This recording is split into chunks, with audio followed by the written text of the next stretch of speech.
I've gone from being spat at, to being punched, to being hugged, to being embraced, to have my hand shaken. And that process is now where the country's at. My cousin, when she was 14, she woke up naked in a house in Bury Park, being raped by loads of bearded men. Remember, 7/7 bomb plot, they picked up their bombs in Luton. A fertiliser bomb plot, come out of Luton. Stockholm bomber, come out of Luton. Luton was named by the CIA as the epicentre of terrorist atrocities and the planning for Europe. And that's why I kept asking people, what would you do? Tommy, when you look back at some of your behaviour, do you think that it's tarnished your message? I had no option, right? Do you think I want to be out fighting? So I don't want to be Well, I do though, Tommy. Yeah, do you? You're a football hooligan, right? No, I'm 42 years old. When Do you see what I'm saying? in the Quran, 7% of Mein Kampf is Jew hatred. 7%.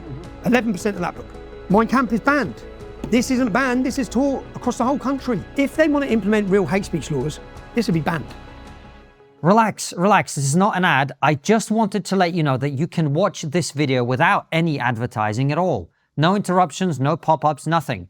Just go to triggerpod.co.uk or click the link below and join thousands of our supporters who watch all our interviews with exclusive bonus content ad-free. Tommy, been a long time coming, mate. Thank you for being here. It's all right.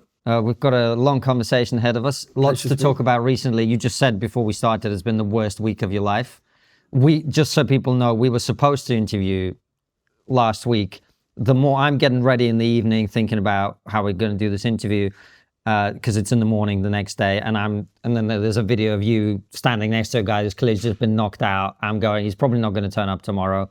Didn't turn up. Here you are. Yep. Before we get into all that though, the one thing that I think is really important is for us just to understand for our audience and for ourselves, what's your story and who you are and how you got here, right? And I think that's a really big part of it that gets missed very often. People kind of have an idea about you, as I once did, by the way. I will say this, right? But they do not have the full picture. So let's talk about that. Tell us why you were here. So that idea, I remember 2015 was the first chance I got to give a presentation of my life. And it was at Oxford University. Yeah. I walked into Oxford University, everyone hated me.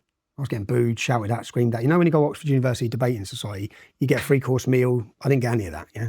I just got invited in, but by the end of the presentation, I got a standing ovation. And all the people there said, I didn't know any of this, yeah. And I brought them back every time to growing up in Luton. And I remember saying to the audience, I don't know where you grew up, but please picture yourself. I'm going to tell you my story, what I saw growing up, what happened to my family members, all the changes I saw, and then ask yourself what you would have done. Keep asking yourself, what would you do if you saw this? So yeah, I was born in 1982 in Luton Town. My mum was an Irish immigrant to Luton.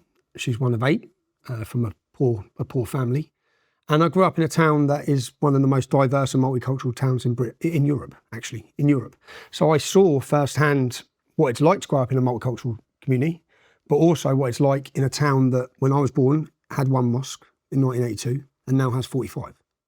So we're nearly at a 50% Pakistani population of Muslims. And I saw the problems from that. And I spoke about them. And I guess when people say I'm guilty of things, I'd say, yeah, I'm guilty of being a decade ahead. But that's not because I had some golden light bulb or could see into the future. I just saw my hometown. I saw from growing up as a child to what had happened. And when I grew up, and again, I'll start off. So if you line all my friends up and you get 30 of us, the majority of us are sons of immigrants, whether it be St. Lucian, Bulgarian, Italian, Irish, all of us are sons of immigrants, yeah?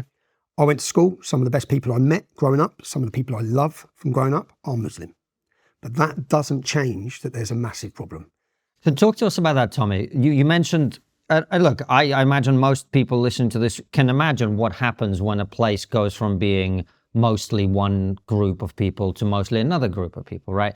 And we have friends, we have a close friend of ours who grew up in Bradford, right? And he talks about what he experienced as a white guy in a mostly Pakistani school, right?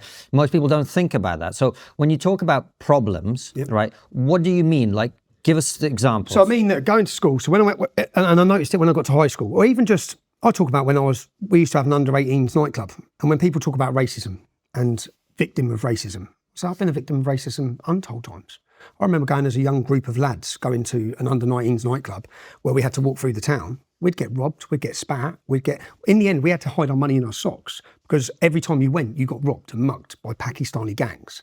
You get called a dirty gullah, a little white boy, slapped around. So when people talk about racism, I think, I've experienced it my whole life. I've seen it my whole life.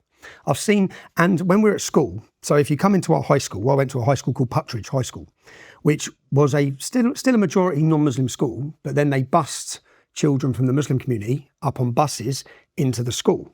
Now, when you went into our school, and there's never been a racial tension in Luton, never seen it, never seen racism.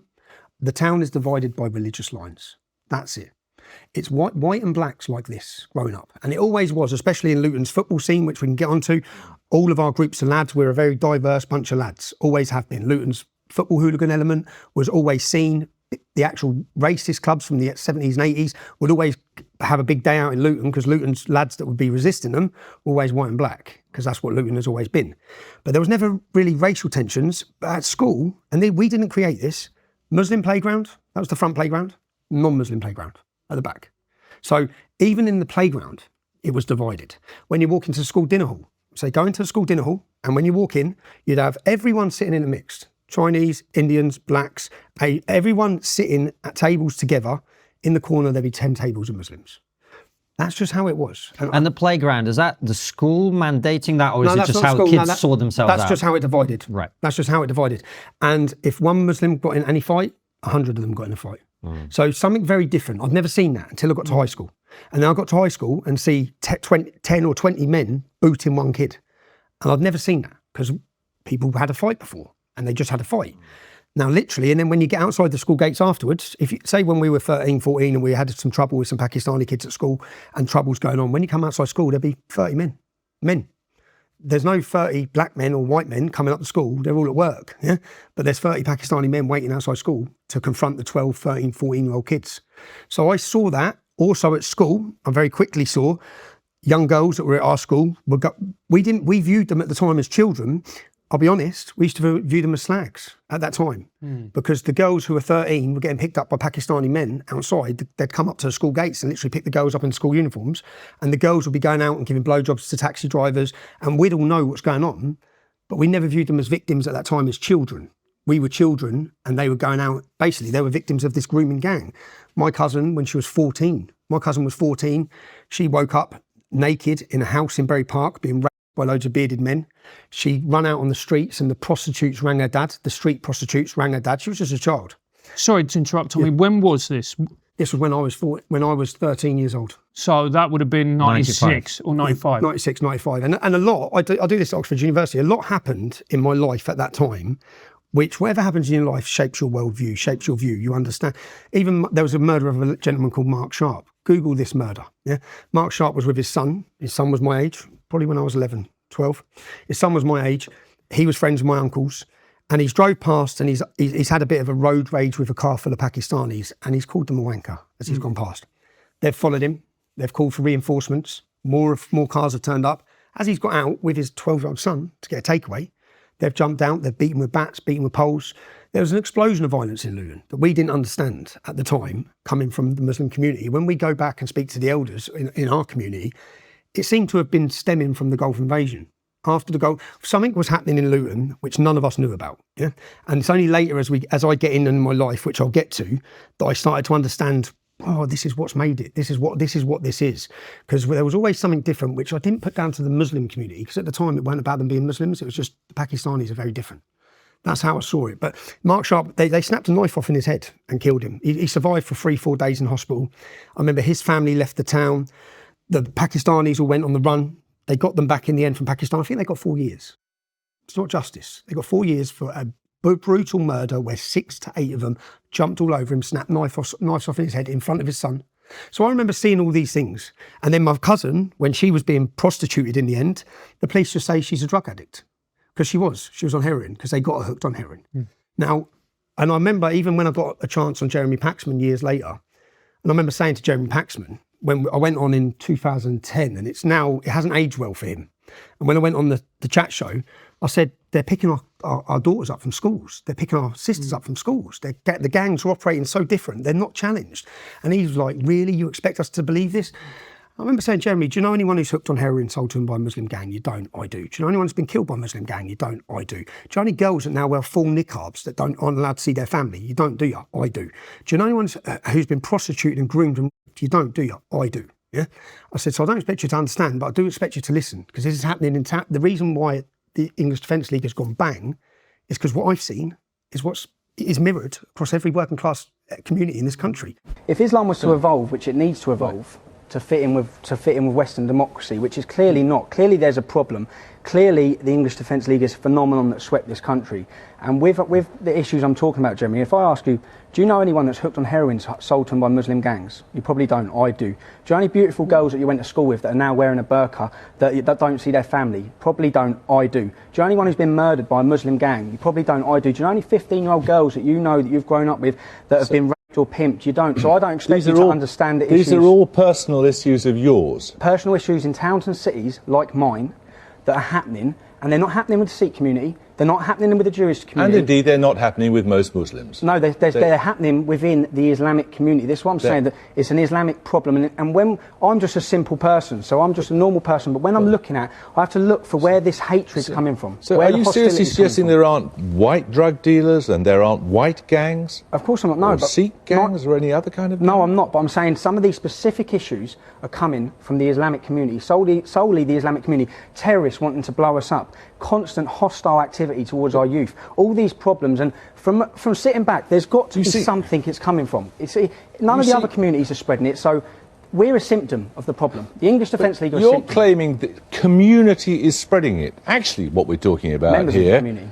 Yes, exactly, as you could talk about members of the white community doing all sorts of atrocious things. Yeah, but not 24-year-old groups of 10 of them hanging around outside school gates. You've never seen a white gang? And purposely targeting... Never seen a white gang? Are we going to pretend that Muslim groups are not out there purposely targeting our youth and pimping them? Are we going to pretend it's not happening? You're not pretending white people aren't doing that? Then not in the same manner, not in the same group. They're saying it's a cultural thing which is going on within their community. But that was... So I grew up in Luton, I've seen all these problems, and again, I'm going to reiterate again, that doesn't mean, because some of the best lads I know were Muslim lads, at school. But when there's a divide, and I'll explain the story again, when there's a divide, something very different happens with this. I remember coming out of a nightclub in Luton, and I remember seeing about 6 Muslims beating one man. And it was my ex-wife said, stop them. And I remember going in to pull them off him, and then they attack you, and then as it's all going on, a Muslim friend of mine stood on their side against us. And he didn't even know him. And afterwards I spoke to him, and the whole town's going, there's all this chaos going on. It's us and them. The divide, you can think you're friends, it's us and them. When that divide line comes, it's us and them. And that divide, which I never understood again, I'll tell you the moment I understood it, but all this is going on. I'm seeing lots of changes in the town, seeing a level of aggression, a level of hate, rapes, criminality. Fast forward to 2000 and to when I'm 19, I think. I'm doing my apprenticeship. I left school. At 16. I got an apprenticeship as an aeronautical engineer at Britannia Airways. I went to work there, and I saw. Do you remember the Beslan school massacre? Yeah. So in Russia. In Russia, that was my trip. For people who don't know, Chechen terrorists took over a school. They held it, I think, for 1 or 2 days, and then the Russian special forces went in, and it was a bloodbath. And for people who don't know, that's coming to the UK. I think so this happens. Chechen terrorists take over the school, and I can still see it, yeah. And this was my real.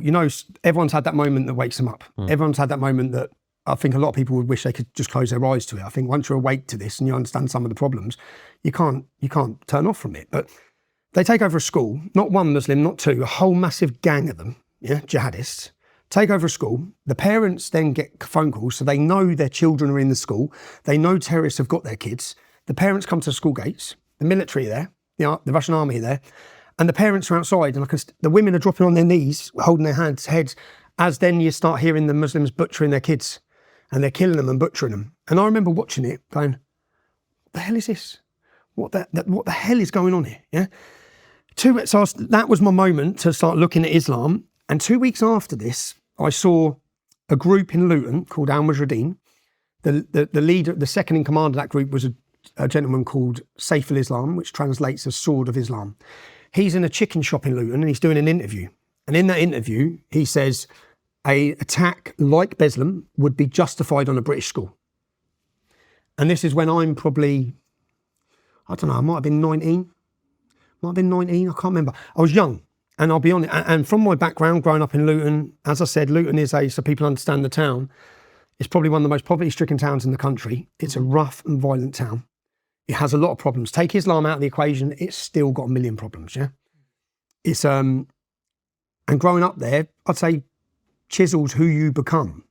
But I grew up and I looked up to my uncles were all lead members of Luton's football hooligan scene. So whilst I went to school, stayed out of trouble, I was always in the group that was getting in trouble, the likely lads, but I never got involved in any criminality, whereas a lot of the kids I grew up with did. My mum, probably because of my mum and her parenting, my mum was strict, but I done my apprenticeship. But when I saw this, I was a young lad full of testosterone, and I used to go to the football element with Luton Town football scene. And when I watched this Muslim say this, I thought, who's this man? And then I looked at him and I understood Al-Mujahideen. Now remember, there wasn't a terrorist attack in the UK till 2007, was it? So there hadn't been a terrorist attack. No one understood jihad. Yeah. I look at this group, Al-Mujahideen, who are now a prescribed terrorist organisation, but at the time they weren't. And I look and they're holding weekly events in our town centre outside Don Miller's bakery, outside the local bakery. So I looked at them. They were a global caliphate network, and their head office was on Biscuit Road, which is where we're from. And it's like, who the hell are this lot? And in my presentation at Oxford University, I showed, so after September 11th, like when you went to your local shops, I don't know what it was like, but at my local shops, there was not pictures of the 19 suicide bombers with Magnificent 19. Mm-hmm. It was celebrated in Luton. It was celebrated at a local college. They held a march for the anniversary, the first year through the town centre. So it was celebrated. September 11th was celebrated openly. People just openly celebrating posters terrorist everywhere. attack.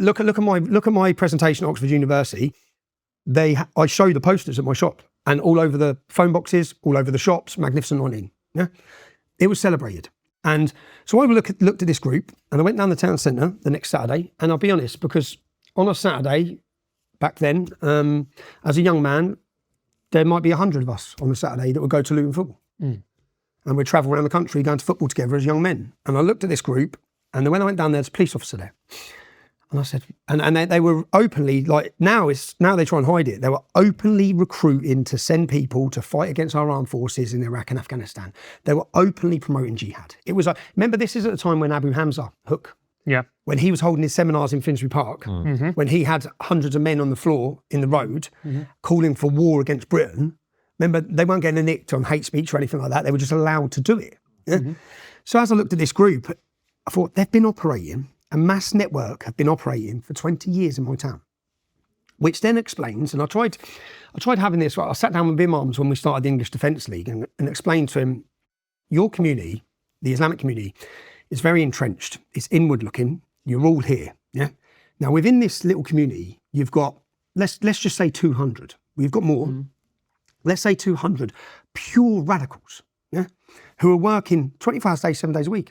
And they're working to promote jihad, supremacy, intolerance against the non-Muslim community. So once they're operating all these years, the explosions of violence that are coming out, and they weren't just coming out onto us in the streets. Remember, 7/7 bomb plot, they picked up their bombs in Luton. A fertiliser bomb plot, come out of Luton. Stockholm bomber, come out of Luton. Luton was named by the CIA as the epicentre of terrorist atrocities and the planning for Europe. That's Luton. So when people are saying, I said, well, you know these lads, like the ones who were killed fighting for ISIS, the ones who, Saif al-Islam, who's done jail for terrorism, Roger Ibrahim, the ginger convert, I used to hang around with him as a kid. So we're not talking about, when you read about terrorists, to some people this is a million miles away. I went to school with that mug. Yeah? I queue up next to him in the bank. His sister lives around the corner from me. Yeah? So this isn't a million miles away from us. So when in 2004, I went down town centre, the police were there. I said, what is this? How are they allowed to do this? She said, it's free speech. I said, okay, let's see if it's free speech next week. And then the next week, I organised my first ever protest, which was called Ban the Luton Taliban. That's what I called it. And Tommy, can we pause there for 1 second? Because one thing that I wanted to ask you about, and I honestly, I'm not coming at it from a place of judgment, but I do think it's an important part of the conversation. You mentioned the football hooligans, right, which you were part of. A lot of people, it's it's not a uniquely British thing now that you get these ultras in Italy, you get them in Russia. But it is kind of, to most people who don't know about it, they really don't know about it, right? So can you explain the firms and the hooligans? Because you say you go around the country supporting Luton, but it's more than that, right? It's more than that. It's young lads who like to get to a football game and have a fight with others, right? Is that fair? That's fair. If you're someone who values free inquiry and independent thinking, which, let's be honest, is why you're probably watching Trigonometry, then our sponsor, Venice AI, is the tool for you. Here's a hot take. AI is exploding right now. But seriously, most of the tools out there are just clones with slightly different skins. Venice AI is different. It offers uncensored AI chat, images, and coding. Why should a team of programmers at these leading AI apps be the ones who get to decide what is and isn't okay for you to think? Whether you're researching topics that make other platforms nervous, or you're just sick of being told what you can and can't ask, Venice gives you the freedom to explore without limits. No political filtering, no condescending footnotes, just powerful AI, fast. We've tried it ourselves, and if you're someone who thinks about these things, you'll notice the difference immediately. By the way, if you're in the UK, thanks to the new Online Safety Act, Venice isn't allowed to offer a free tier here without requiring your credit card first. So if you're over 18 and not offended by grown-up content or ideas, you'll need to sign up for a pro account.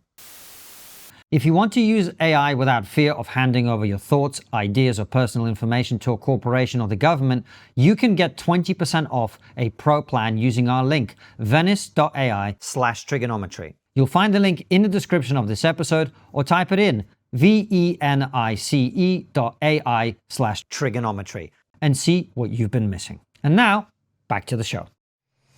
That's fair, which is going to sound moronic. Yeah. So most people watching this are going to think idiots, absolutely idiots. But remember, I'm 42 years old now, and I'm a father of 3. I was 20. Yeah. I was 18, 17, 16.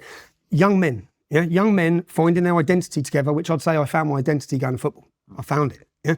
And when I say I found it, I look at the problem in Luton, and I look at the erosion of our identity as young English men. It's gone. And I'll give an example. When it's St. Patrick's Day in Luton, there's a 3-day festival for St. Patrick's Day. When it's St. Lucian Day, we have a massive tents, park, fairgrounds, everything. Yeah. When it's Eid, the whole place is locked off, everything. They've got fairs, they've got everything. When it's St. George's Day, it's banned. Yeah. So we're made to feel ashamed anyway. I remember it was St. George's Day and the school, Icknield High School. Now, do you remember the Trojan horse plot? Where the Muslims have infiltrated the schools and got on the boards to change. No. Yeah. So what's his name? Michael Gove was leading on it. He done very well trying to expose it. So the Trojan horse plot. So the best head teacher in the school in Icknield, he come out and the girl come in wearing the full niqab, and he sent her home. And Sherry Blair represented her. They sued the school. Yeah. And when they sued the school, Anne was redeemed because that girl was, which Sherry Blair represented her, but that girl was the sister of one of the main terrorists in Luton, one of the main extremists in Luton. Yeah? So then they protest outside school gates and they put pressure on the school. And in the end, Mr. Kelly, I think his name was, who was a great head teacher, the best at that school, they ousted him. He had to go because he stood up against the niqab in the school. It's insane. But this was going on. That same school then, a few years later, when it's St. George's Day, they told we've just seen the recent thing with the British Culture Day where the girl got sent home in the Union Jack dress. Did you see this? Yes. All over the news. Yeah. That's nothing new, right? So young children in a school in Luton, they sent out letters saying if anyone brings in the emblem of St. George on St. George's Day, you'll be sent home. So parents sent them with just a little pin badge with St. George's flag on it. You're going home. Yeah, because my mate's kids were at school all the time. So I rang the school. When Pakistan won the cricket, they had a massive celebration in the school. Pakistani flags everywhere. Yeah, it's our national day. What message are you sending to the children now? And all this, the reason why I'm explaining this, because it plays a part, I guess, into us as young men feeling like we don't have an identity in the town. Now, on a Saturday, we'd come together from that estate as young English lads, and we'd go to Luton together and form a brotherhood where we'd travel the country. And yeah, I think I'm quite tribal. I think we are as men and humans, we're tribal. If you go to certain places in the Amazon now, I bet one tribe fights the other tribe for no reason at all, just they fight, yeah? That's what it was like growing up in Luton. Our school would fight that school every week. There'd be fights. Our town, and I guess that developed onto our town, would fight that town. Our football club would fight that football club. Now, so people understand, because it does sound moronic, speaking about it now, lads go to football, and even if they're not fighting, it's giving them a sense of identity. It's a cultural fit. It's a culture. They're having a good day out. And when men are going to football and fighting, they're not pulling out knives. They're not, you'll get 20 lads in a back street, and they're turning up and having a punch up with each other. Again, I get it. If you're watching it, you think it sounds moronic. But unfortunately, in a town like Luton that was plagued by Islamic gangs taking over everything, all these migrant gangs taking over everything, well, on a Saturday, there's 100 English lads on a Saturday. Yeah. So I used that 100 English lads in 2004 to tell this group, Al Mujahideen, you're not in the town anymore, lads. Yeah. So, and we turned up, and it was called Ban the Luton Taliban. Now, I made leaflets at that time, and I actually went, so before I'd done my Oxford Union presentation... Tommy, can I just stop you there? Just to make it clear for people, when you say English lads, it's not white lads, it's white and black No, lads. white and black, I don't see... Because people could see... People think, no, I don't see colour. White, black and Asian lads. Yeah. We've got Sikh lads in the group. So I don't see colour. Anyway, when I've sometimes journalists have said that when they've come here and said, bloody hell, there's a lot. I don't see that. I've just grown up in that. Yeah? White English are a minority in Luton. Yeah? I've just grown up with that. Not bothered. But then, so we'd all come together and we'd done this demonstration. And I went, when I was doing the Oxford Union presentation, I went into the library and I went back through all the old newspapers because, stupidly, I stood barefaced with this leaflet. I made leaflets. I went around the whole town and basically said, on Saturday, we're coming out against this lot, yeah? Now, in the leaflets, my rhetoric has never changed. We're sitting here now. The country's, I think, shifted. Totally shifted. And my rhetoric's the same as it was in 2004. So my first demonstration, which I dug the leaflet, they basically put the leaflet that I made on the front page of the Luton News, the newspaper. So I went into the library, got it to show people at Oxford University, here's what I said in 2004. Now in 2004, what I said, whites and blacks are being racially and religiously targeted in this town. Yeah, they're being attacked violently. The Pakistani gangs, and I named the gang, they're called the Gambinos. Very original lads for Pakistan. But their gang's called the Gambinos, and they're a 100-strong Pakistani mob from the Muslim community who use heroin. And what I said is they're using heroin as a weapon against us, yeah, because they are, right? They're coming into our states with heroin and they're destroying the states. And in fact, when I was a few years younger, there were little riots in an estate in Luton, and Muslims come from all over the country for these riots, yeah? But it was one estate fighting against them. And that started because they bought the heroin in the estate. They damaged families, and people tried to resist it, yeah? But the police crushed the English lads, basically, at that time. But as this is going on, so the leaflet said, whites and blacks being religiously and racially targeted. So I named the Gambinos in 2004, and I say that they use heroin to prostitute our youth, to then use them in paedophilic gangs. That's grooming. Yeah? That's now labelled as grooming. This was 2004. And I said, if we know the shops that are doing it, and we know which men are doing it, and we know which businesses are doing it, because they all use the businesses, this is now common practice. We know it's taxi ranks, it's takeaways, but we've known that the whole time growing up. We're looking at it thinking, well, look what they're doing. Yeah, nothing's happening. You don't crush them. You crush us all the time. So at that time, I made the leaflet, and I stood up, and about, I don't know, probably 200 lads turned up. 200 young lads turned up at that day, and they weren't there. The extremist mob, they didn't turn up that day. So I thought, it's worked. It's worked. Yeah? They're not here. But then it didn't work because I'd done it barefaced as Stephen Yaxley, Lennon. Yeah, I stood up and I'd done it. I read out the leaflet on the town hall, and boy, I was expecting, I don't know what I was expecting, but the fallout from that, probably because I probably brought a lot of heat on the gangs because I named them. Yeah. And this was 2004, and I show at Oxford University presentation. Fast forward 2007, the Daily Mirror run a national story on chemical jihad, and they named the gang in Luton who are working with the extremist terrorist groups, funding them. Yeah, so they're working hand in hand. The street gangs working with terrorists, which is why when I come out against this, all the young little Pakistani mobs, I was the target after this. I was a target, and if I wanted to go out in the town for the next few years, I had to go out in 20 lads. So I learned very quickly, but I also had a lesson growing up in my life with the Pakistani community, that if you or the Muslim community, if you show them any weakness, they're going to run all over you. It's like when I start, so if you show them any fear, they're going to run all over you. There's only one language they understand, and there's only one thing they respect, and it's strength, not cowardice, not appeasement. They actually respect. I have Muslims now shake my hand in the town who don't like me. So I don't like you, Tommy. I respect you. You stand on your values. But so this is 2004. I organised this protest in my name, and the fallout from it comes at me big. They smashed my mum's house up. I was targeted by them. We had, just being honest, as young football lads, we had clashes with their gangs then after that for years, yeah? But it got to a sort of truce point after a few years because there was clashes either side.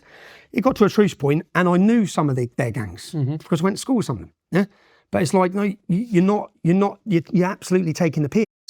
And I'd seen so much and I'm only giving you a little 2 seconds of growing up in Luton, of what I've seen, all the problems and the wrongdoings and and in Oxford University, I showed there were 68 attacks against non-Muslim houses in the area of Bury Park. You've got to watch, if you watch the presentation, you'll see. Now the Howards were 88 years old, an old white couple. They don't repair their windows anymore. You know, they stopped repairing their windows because they just get smashed again. Palmer, who's rest in peace, because I know the lady died recently, but I know her son. Her son's one of the most respected black men in Luton. Yeah. Now, and I grew up looking up to the man. Yeah. Now at that time, his mum's house had been attacked, and the police done nothing. And the reason they're getting attacked because members of the Muslim community wanted them out because there were non-Muslims living in the Muslim community. Now, there's actually national news stories on this back then. And when we went to football, our football hooligan liaison officer, because every football club has a officer whose job it is to understand the hooligans, know who they are, get intelligence. He pulled us aside and said, just going to tell you honestly, you need 200 men down there. He goes, they're not going to listen to you. You need 200 men. That's our police telling us nothing's going to happen here, yeah, unless you get men together. And there was a game against Rochdale. This is going back then as all these attacks were going on. And about 200-300 Luton lads come out and there was a bit of trouble that day. But it was in response to the attacks, the continued attacks. Then the police launched investigations. Then the police started dealing with it. Only then. Because they don't otherwise. So this has gone on, 2004, first demonstration. 2009, in between this period, I was an aircraft engineer. Now, by 2009, I'm running a successful plumbing business. I've got a sunbed shop in the town centre. And between me and my wife, I've got 7 properties and I'm doing well. And I had done what everyone else is trying to do. My passion was making money. I had enough money, get out of Luton, like everyone else does. Get out, run, yeah. Get into a village, get into a nice area, set up my family. I had my first child. And then first child, 2008. And then the Soldiers' Homecoming Parade in Luton. It's a Tuesday morning. Soldiers are given the freedom of the city. And again, to make it personal, because it is personal, as Lutonians, it's personal, because it's our town. Every time you hear our town's name, it's to do with terrorism. We're fed up with that. Every time every football away fan sing about our town being full of terrorists. Everything's about terrorism. And then they attacked our soldiers. And in that regiment, which was the Royal Anglians, Scott Muntridge was 26 and he died. He's from our estate. Michael Swain was 19 and lost his legs. Yeah. And when they've done that, they're then attacked by the same group, Al Mujahideen, that we've already been confronting for years. Yeah, they're attacked by them. So 2009 comes, and when they're attacked, just to understand, I remember, and bearing in mind at this point, I know who this group are. These are jihadists. These are the Nazis of the millennium. That's who they are. And they're free to do what they want. No one's stopping them. Council aren't stopping them. Police aren't stopping them. In fact, they're letting them. And that day, I stood in the town, it's Tuesday morning, stood there with my cousin, got down the town hall to show respect for the armed forces, and saw police everywhere, too many police. What's going on? Saw 30 niqabs all together. Then started spotting the main Muslim radical lads, Saif al-Islam, Roger, Ibrahim. Started looking and thinking, right, what's going on? And then the police took them through the town hall. They opened up the doors of the town hall and they took a group of 20 of them and walked them through the town hall. So I'm watching it thinking, what's going on? They walked them through the town hall. So as the soldiers marched down here, which is the back of the town hall, they put the Muslim protesters this far from the soldiers and let them attack them. They spat in one of the lads' mum's faces, soldiers' mum's faces. They shouted, butchers of Basra, baby killers. They shouted all this stuff and done this protest. And there was probably 20 of them there, 60 of them down here by the town, by Don Miller's bakery, because that was their little meeting, which was where they always are. 60 of them there, but the police actually stopped, because some of our lads got arrested on that day. The police actually stopped 330 of them coming into Luton off the motorway. So imagine there was 500 of them. Imagine the damage they would have done that day. But this story went worldwide about Luton. And it was that day, and bearing in mind, I'm getting on with my life by this point, I'm doing all right. And I remember speaking to my cousin and speaking to some of the lads after that and said, we can't let them do this. Like, they can't get away with this, because if they do, what's next? And we've seen the progression. That same group that attacked the soldiers is the same group that burnt poppies on Armistice Day. It's the same group that Michael Adebolajo was part of, that went from attacking the soldiers. One of the Lee Rigby killers, right? Attacking the soldiers on the street, burning poppies, beheading soldiers. I made a video about Lee Rigby's killer 2 years before he done that. We showed him in a video. Here he is in Harrow. And then so in 2009, this happens. We know who they are, and we said no. Like, enough's enough on this issue. Enough is enough. And do you know what we've done? And that's why I kept asking people, what would you do? This is your town. Anyone watching this, you live in this town. You've seen all these problems. There's a total two-tier policing. Now, two-tier policing is part of national vocabulary. Yeah. But it wasn't. But it was for us. We've always seen it. So do you know what I've done? I organised a protest. But before we'd done any protests, I set up a petition, got 3,500 signatures, and I approached the council. And the petition said, ASBO, antisocial behaviour orders, which is what they use. So in our estates, if two kids are continually causing trouble together, they'll give them an ASBO from being together. And then they'll give them a perimeter around the shop so they can't hang around, so that normal people can go to shop without loads of little hoodies causing mayhem. Yeah. So what we asked for is implement these orders against this group, so that when my mum or my auntie or any of our families go down to town centre, they're not being accosted, recruited. Vulnerable men aren't being recruited, because the Stockholm bomber was an innocent Iraqi Muslim who come to Luton University from Sweden, and on Freshers Week, which is when these groups are active in the universities, he was recruited, and he was on his own, and then he ended up going and blowing himself up. This is a process of grooming, of radicalisation. So we done this petition, said, look, stop them, ban them. The council wouldn't even meet with us. The council just ignored it. And when they ignored it, then I said, right, okay. Well, why do you think they ignored it, Tommy? They're so scared. Do you know they've never said no? At this point, I'm looking at them, take them through a town hall and think, you've never told them no. Like, if I say now, we're going to protest outside East London Mosque, what are the police going to say? No, you can't. Yeah? You can't come outside the mosque on a Friday afternoon because it's going to cause mayhem. Well, you can't stand in front of our armed forces. If you want to protest those soldiers who were peacemakers, they weren't at war with the Royal Anglian Regiment, they were training their armies. Yeah? You want to protest that group, go to the government. Yeah? Protest the council, whatever you want to do. Spitting in their faces on their return home tour of duty. So we were angry, really angry. So I organised and I made leaflets. And again, and I said to my cousin, and it's only because there was two of us, because we shook hands, because you can't go into this 1 foot. We knew that. Yeah? We can't do this half-hearted. We're either in it or we're not. And next is a soldier's funeral. I knew that. They've done this today. If they're allowed to carry on. And then there was big tensions in Luton at that time. Big tensions. Like, there was problems going off against them and against us. And it was like, there was so much trouble going on. And then I remember, because there was the Salafist mosque in the town, which is the old synagogue, yeah, which is where the Stockholm bomber went. So as I drove, when I was younger, my Muslim mates would say, "That's the problem." And as we're driving in the car, that one there, the axe, that one there. I said, "What?" He said, "That's the terrorist mosque." So we knew locally that's the terrorist mosque. But when all this blew up, the main leader of the terrorist mosque, Kadir Bask was his name, become a chair of the Luton in Harmony programme. So they set up a programme to try and counter our protests, called it Luton in Harmony, and brought the main terrorist and sat him around the table as one of the men calling for harmony. I organised my first protest over this issue, and we set up a group called the United People of Luton. And we turned up to protest that day, and it was bank holiday. There's 2 bank holidays in May, so we'd done the first bank holiday on the Sunday. Now, we were angry, but it was a community. It wasn't just football lads, because this was an issue that everyone was upset about. Yeah? So it was, my aunties were there, families were there, kids were there. And I paid a cameraman £450 to come and film everything. And the reason I've done this is because I understand two-tier policing. I've seen it my whole life. So I know what's coming, yeah? The minute we try and come out. So we've turned up, cameraman's turned up with us, they stop us in the street, put their hands in our pockets, make us take our shoes off, search us, what's your name? And as they're doing this, I said, you didn't do this to them. All right? On that Soldiers' Homecoming Parade, you did not do this to them. I know you didn't, because I watched it. Why didn't you put your cameras in their faces? Why didn't you ask them their names? You just walked them through, yeah? So why are you doing this to us now? We're coming out as a community, and we're trying to get to the War Memorial, which is at the other end of the town. And the police kettled us for 3 hours. They locked us in at the front, locked us in at the back. They come through on a horse, knocked out my mate's teeth, the police did. A little black lad called Isaac took his teeth out. So they kettled, my auntie had to urinate in the street. I remember standing there as women were urinating in the street thinking, well, Muslim women wouldn't have to urinate in the street. You would never dare lock Muslims in a group like this. Yeah?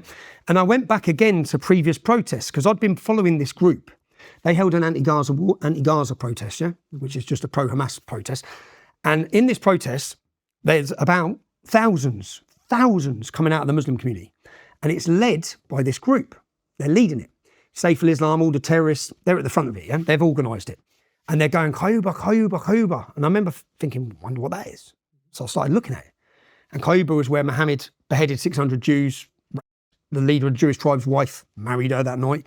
So I started, I'd gone through a process of understanding a lot of this stuff when most people weren't understanding it. So I was becoming knowledgeable on it, thinking, okay, I know who they are, I know what that is, I know what's going on. So we held our protest and the police just locked us in. And they locked us in, didn't let us get to the War Memorial. So I think, well, you let them get to the War Memorial and now you won't let us. So first of all, we're angry with them, the Muslim community and the extremists within it.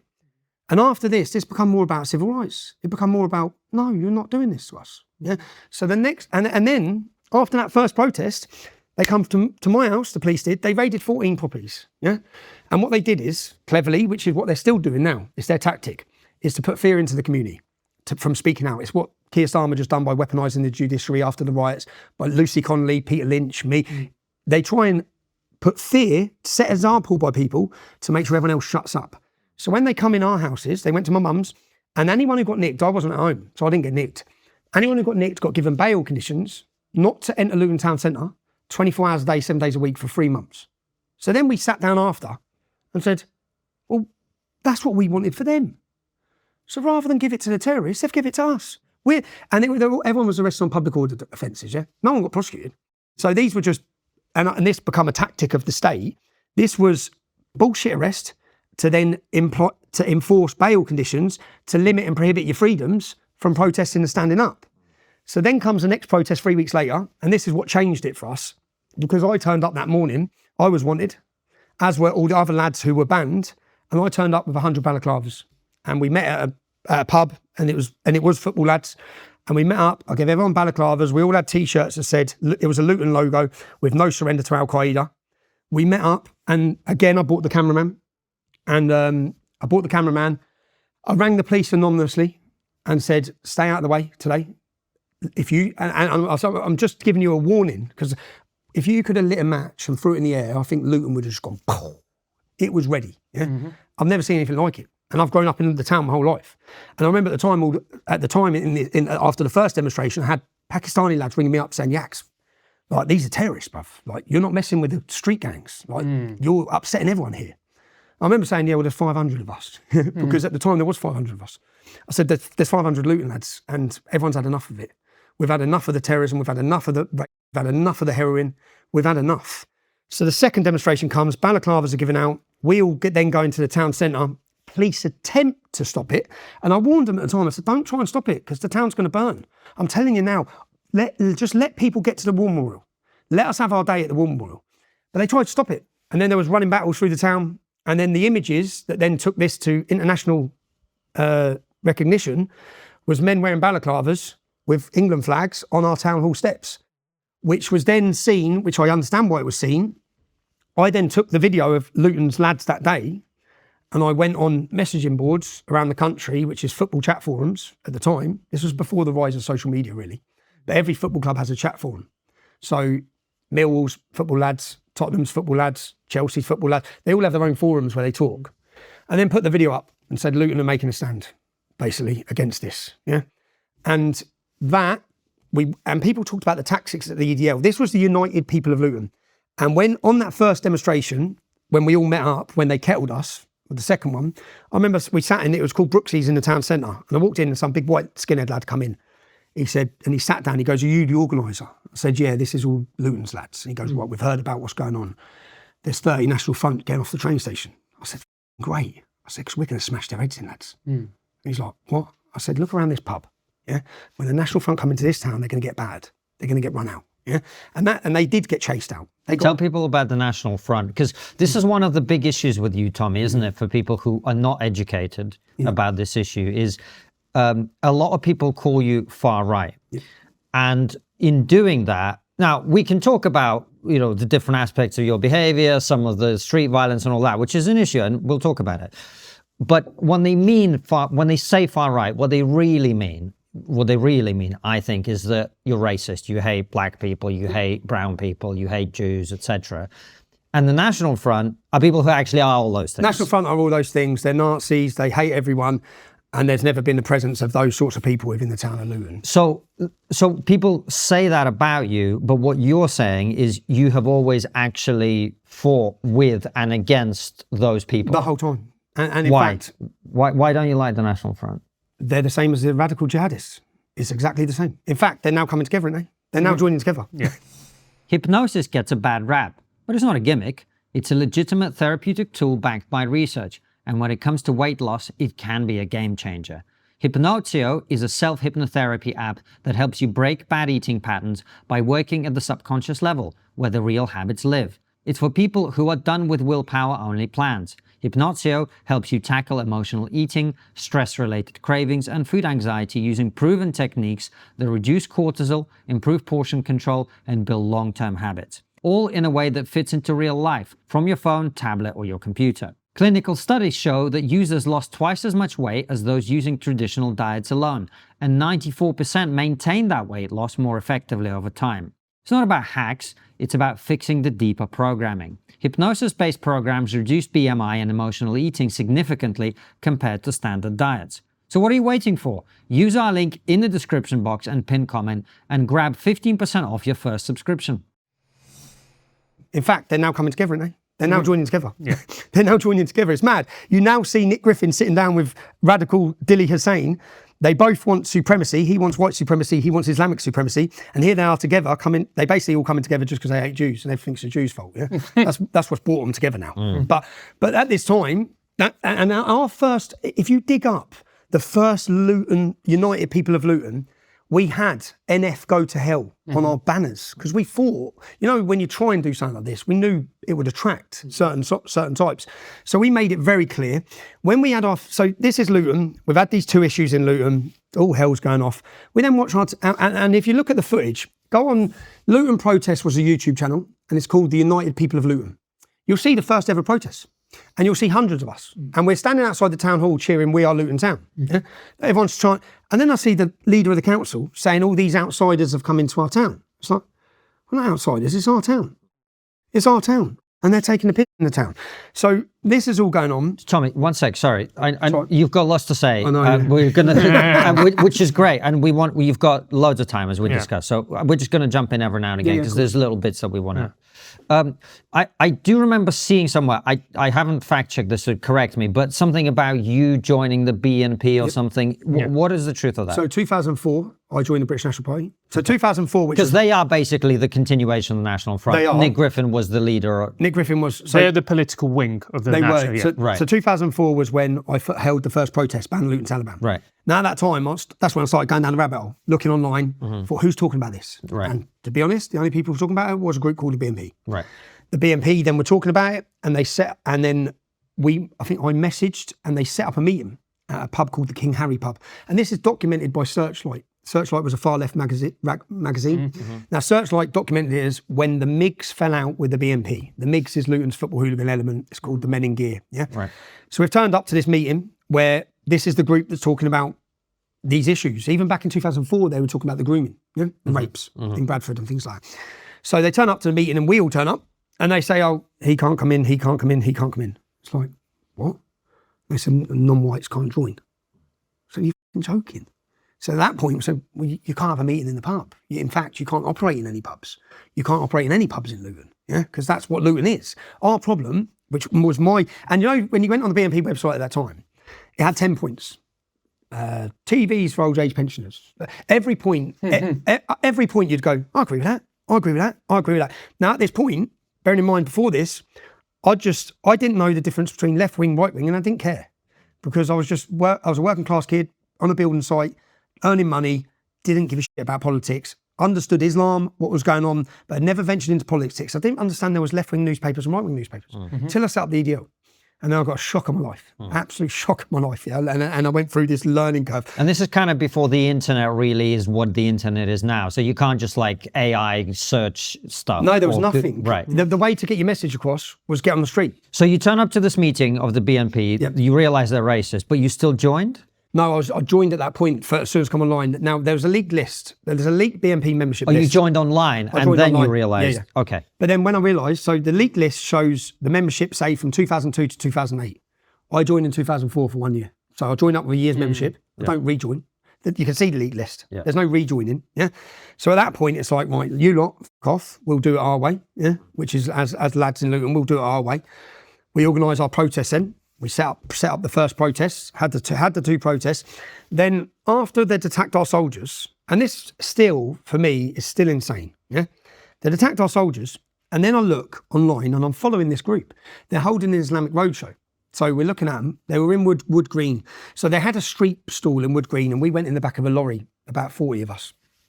And we pulled up down the end of the road, jumped out, there was one in, police were there, but we shut down their stall again. So our tactics at that time was, let's follow these terrorists. Let's see, instead of going to football against Chelsea on Saturday, let's go find these lot. That's basically just the truth of what we were doing. Yeah, let's shut this lot down. Let's confront them.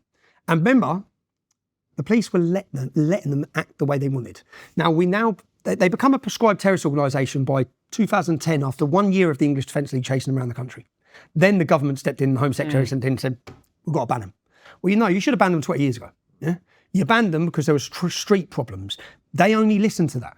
So at the time, I understand. So we went. Do you know something? I interrupt you there because what you just said, I think 10 years ago, people would have been like, the police only react when there's street problems. But I can't argue with that now. Well, when I look around at what's happening now, I can't argue with it because they cover up and ignore stuff until people are really angry. And then they act on it. I mean, that's just, people can say that's whatever. That's just a fact. If you look at our country now, if you look at the protests outside migrant hotels and all of this stuff, they have been ignoring all this shit until people actually start getting angry. That's just a fact, right? It's a fact. And I'd say since 2001, when the Muslim community rioted in Bradford and the riot spread to Oldham and the riot spread to Stoke. And at that time of those riots, if you look at the cost of the riots, this was after, I think, an old age British pensioner was beaten by a gang of Pakistanis, which provoked 200 again football lads at the time, I think from Oldham. Yeah, I think they marched into an area, a Muslim area, which then triggered race riots where entire places burned through Bradford. They come out in Bradford and burn everywhere. Since that point, if you look at it, it looks like the government just went, okay, Muslims, do what you want. Yeah. And the Muslim leaders, which they always do, and I've seen example after example of this, which we'll get onto, they just threaten violence. They just say, we won't be able to control our youth. Yeah? You've got to stop these people.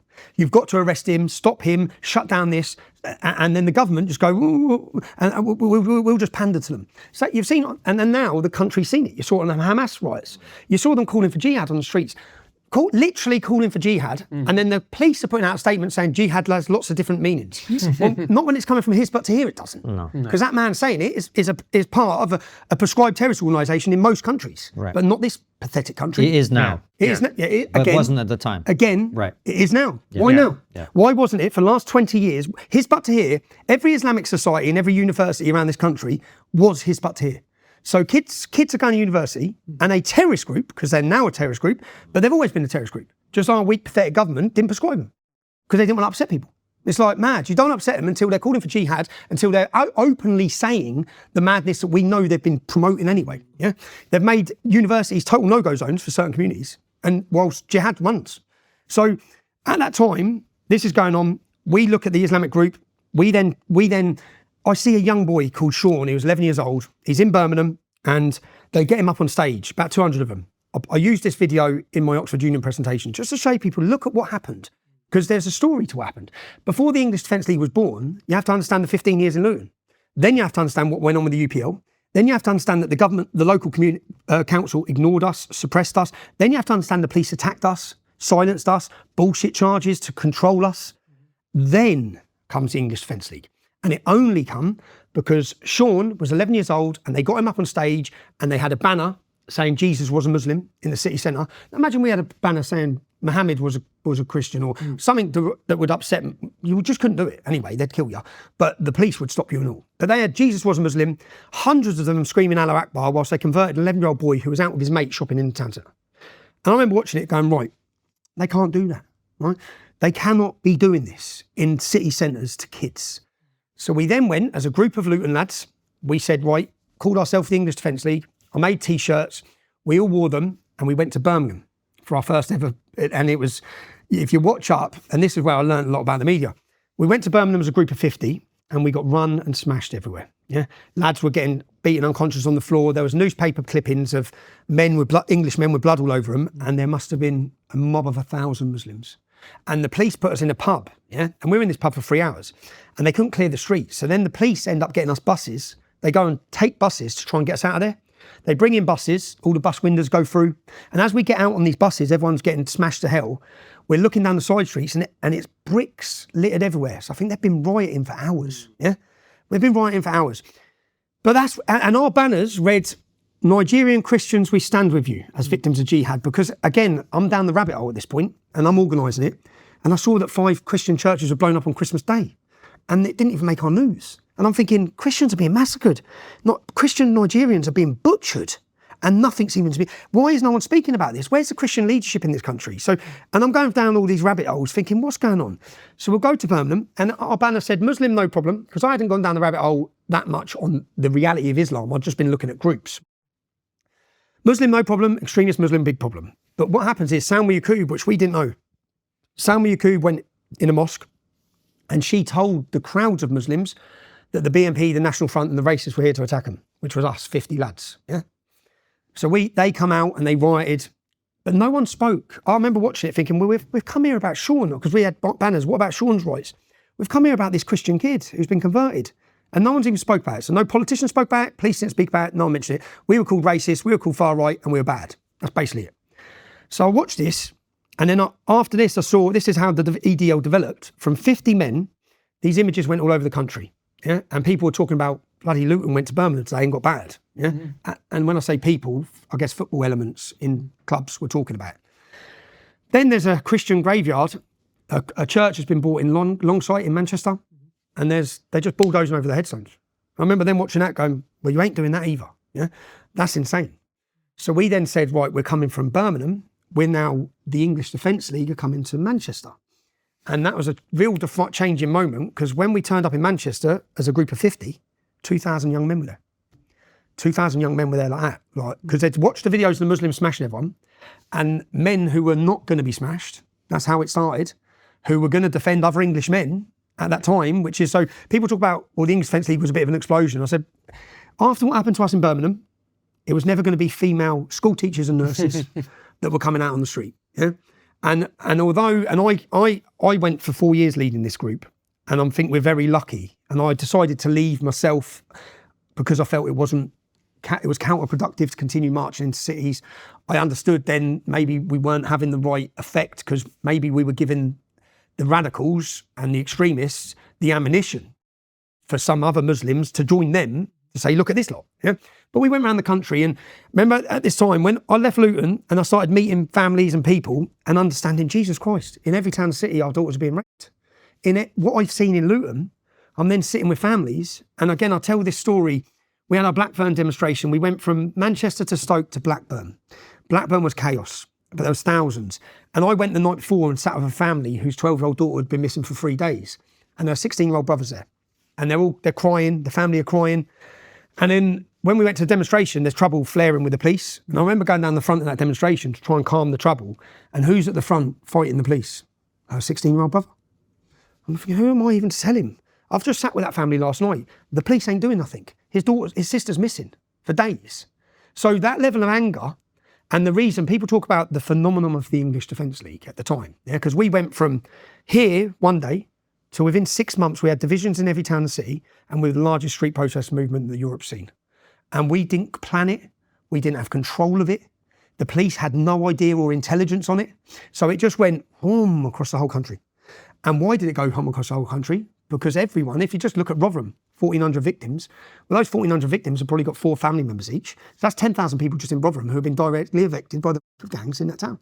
So when all these people have been silenced and scared of talking about it, people used to whisper about Islam. All of a sudden, you've got 3,000, 4,000 men walking through the streets singing "We are infidels," and we've had enough of this. Yeah, and I go back, and again, when we say I can look at mistakes we made, look at errors I made, my personal behaviour at times.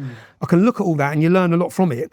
But I just look at the graph, and if you do a graph, and you set 2009, which is the formation of the English Defence League, and you have a line like this for the Muslims who are arrested of children in gangs.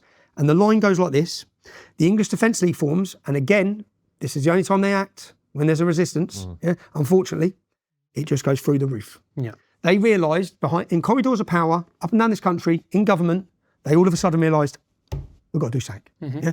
And in fact, Andrew Norfolk, I don't want to speak ill of a dead man, because I know he's died recently, but this is his words. He knew, his words in an interview, he knew the gangs were operating, he knew the victims were young white girls, and he was too scared to report on it. Along comes the English Defence League, and what he says is, we needed to take it back from the far right. Yeah? Far right, what you mean by far right is families, fathers and Englishmen who ain't backing down on this issue, yeah? And we went through, our daughters are not, in the end our banner said from 2009, our daughters are not halal meat, yeah? Because that's how they're being treated, literally, and no one's doing anything about it. So then arrests start going through the roof, the government start listening, and when I say they're listening, they were listening. When we set up the English Defence League, we're in Luton, and they called me for a meeting, the council did. And I go to the meeting, and they've got about 10 of them, and they had cameras set up like this, and they had a Labour baroness. She was baroness from the Labour government, a black lady, and they sat me down and said, tell us, what's wrong? So I'll tell you what, you want to know what's wrong? And then I went through and I said, where do you live? She said, St Albans. Where do you live? Hitchin. These are the people who represent us. Where do you live? Not one of them lived in Luton. I said, none of you are even Lutonians. Yeah. And Mohammed was there. And I said, you live in Berry Park, don't you, Prof? He said, yeah, I do. Yeah. I said, I know you do. So you represent your community. You're on the ground in your community and you know what's going on in your community. You lot have got nothing in common with me or any of us, in fact. Yeah. None of you are probably working class either. You're middle class. You've come into the council. You're in high roll, 100 grand a year. And you're the people making decisions. So then they said, well, what's wrong? I said, okay, you see this park? And I took them up to Farley Hill in Luton. And this is a problem across, this isn't just, what I've seen in Luton is mirrored for every town and city. Yeah? The problems of the gangs, the problems of the drugs, the problems of the police, the problems of appeasement, but the problems of funding and neglect of the working class. Yeah? So I took them up to Farley Hill and I said, you see that park there? That was built in 1960. This is a predominantly white council estate. So let's go down the Muslim community. So we drove down the hill. That's a £330,000 state-of-the-art park. Why? How come they've got that and we've got that? How come? How come, because they class the Muslim community as a regeneration community, how come their community centres are free? How come for their kids to go play football is free and ours it's not? Yeah? We have to pay £5 each, which we don't have. Yeah? So everything's built for this and nothing's built for this. And if you look at the achievements of working class kids now, white working class, the biggest academic underachievers, there's a reason for that. And it's what I've experienced my whole life. It's the two-tier policing, the two-tier funding, the two-tier council, the acceleration for this community and the ignoring and neglect of this community. So there's so many different things that played into it, but the English Defence League went bang. We travel around the country. I think in hindsight now, we're lucky no one was killed. We're lucky there weren't a sectarian conflict. When, I think in 2014, was it, 6 Muslims got caught with guns, bombs, IEDs on the way to kill us. They got 30 years in prison. If they would have successfully targeted an English Defence League demonstration, this country would have blown up. So, and I think, so I get to 2014, I have a refreshing moment in jail at the time as well, thinking about my life, where's it heading, what's going on, what's our objectives.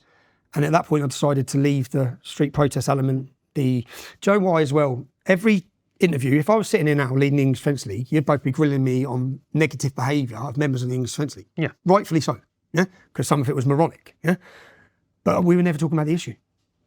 I think any opportunity I got where I should be talking on chat shows and news shows, I want to talk about the problems this country faces. I want to talk about what I've seen. That wasn't happening. All right, people, it's trivia time. Financial trivia, to be exact. Do you know what retirement asset grew the most in the first 6 months of President Trump's second term? Many of you probably guessed the stock market was the best, since what's backing the most retirement accounts in America today is that. But from January the 21st through July 21st, the Dow Jones grew less than 1%. What about Bitcoin?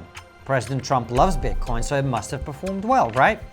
Well, it did. It grew nearly 15%, an impressive 6-month investment. But it's not the number one. The heavyweight champion was, wait for it, gold and silver. Gold and silver are considered to be safe haven investments, so many of you will be surprised to learn they both grew by a whopping 25% in President Trump's first 6 months. 25% in 6 months. Not bad for safe haven investments. Our partners, Augusta Precious Metals, specializes in helping Americans move wealth and retirement into self-directed IRAs backed by physical precious metals like gold and silver.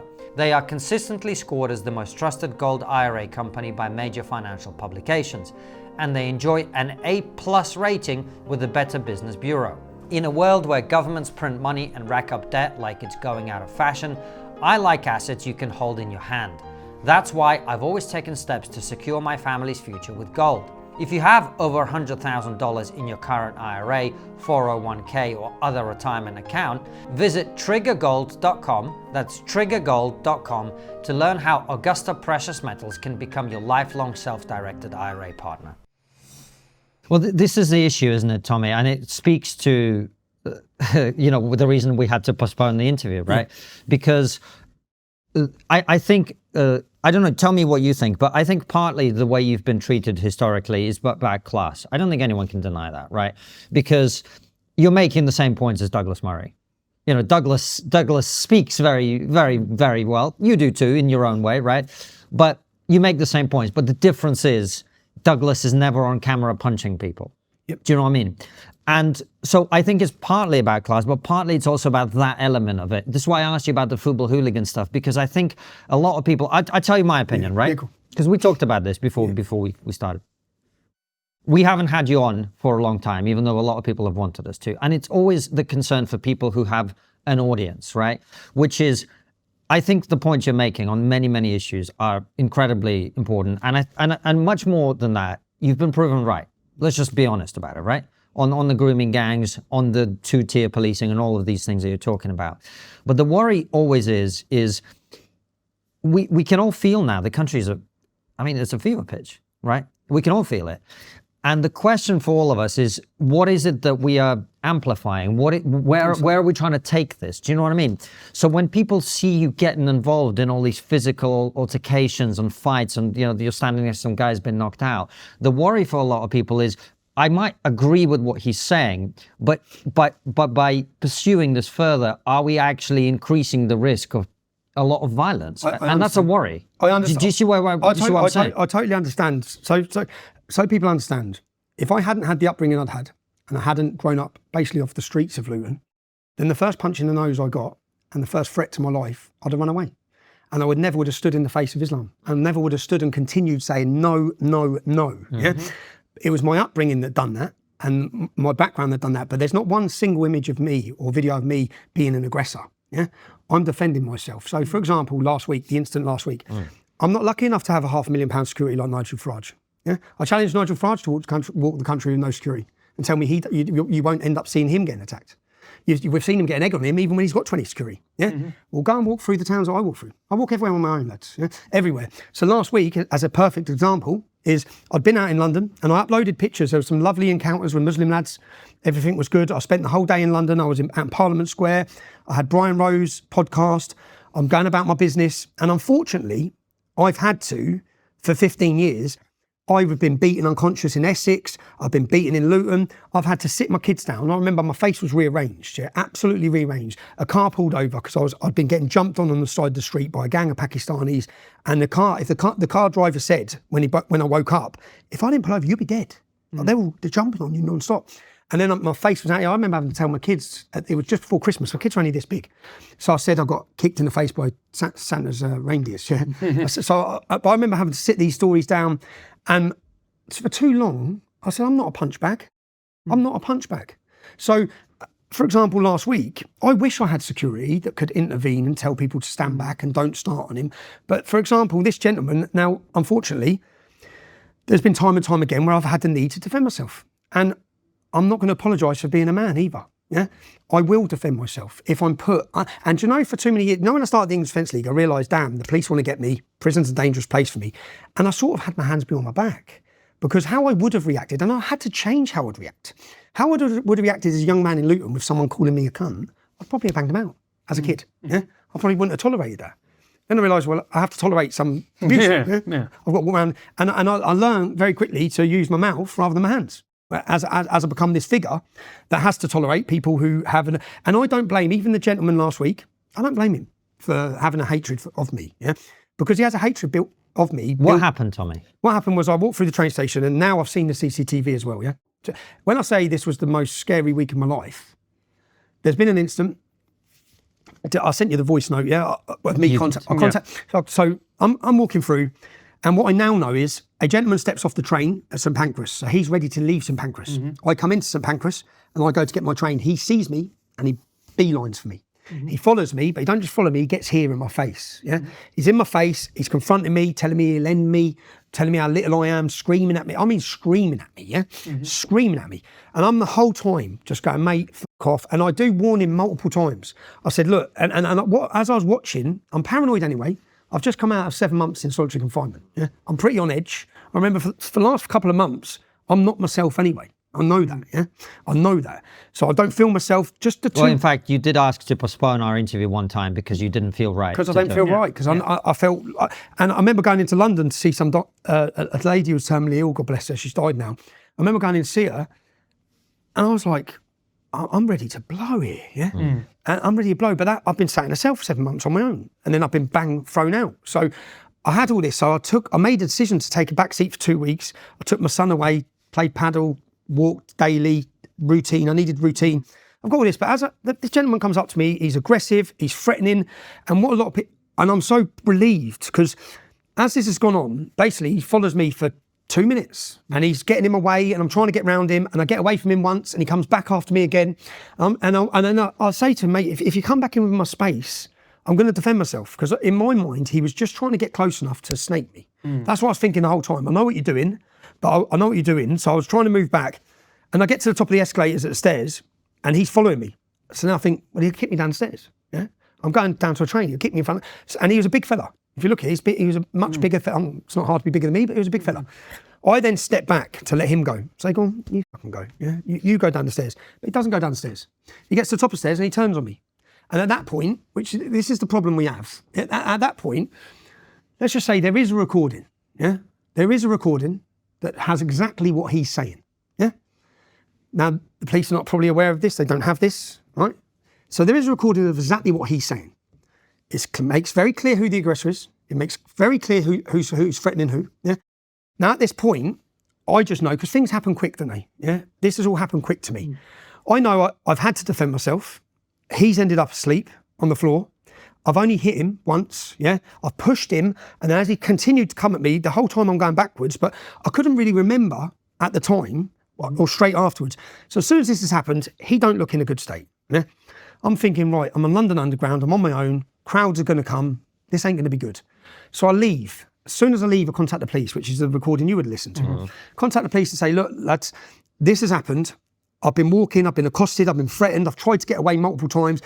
I had no option, right? I don't, do you think I want to be out fighting? So I don't want to be out. Well, I do though, Tommy. Yeah, do you? You're a football hooligan, right? No, I'm 42 years old. But do you see what I'm saying, right? I see what you're saying. Have you seen Trainspotting? No, I have years ago. But... Do you remember there's a character in that called Begbie, right? Who's always starting fights. Yeah.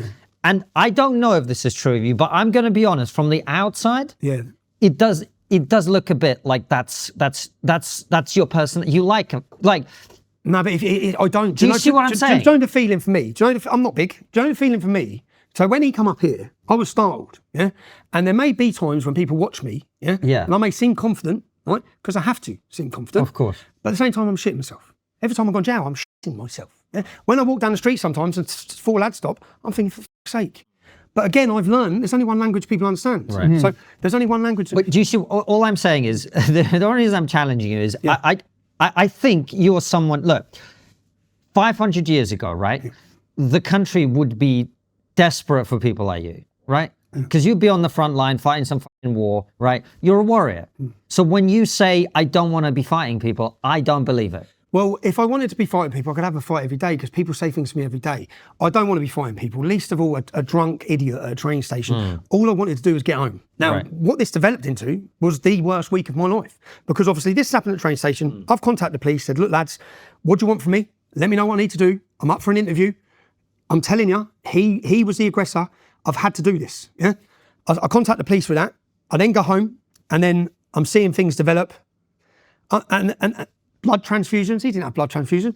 They made it look like he's dead. Have you ever seen forensic tents? Like forensic tents, full boiler suit officers. I'm thinking, oh, he's dead. He's dead. And then I'm thinking, Jesus Christ. And then I think there's not going to be any CCTV. They're going to get rid of the CCTV. This is what I'm thinking because I don't trust the system. I think they're going to get rid of CCTV. They're going to get rid of it. And then I look and think, right, I know there's a recording of this last moment. I know there is. There's a recording. What do you mean? How do you know? Because there is a recording, yeah?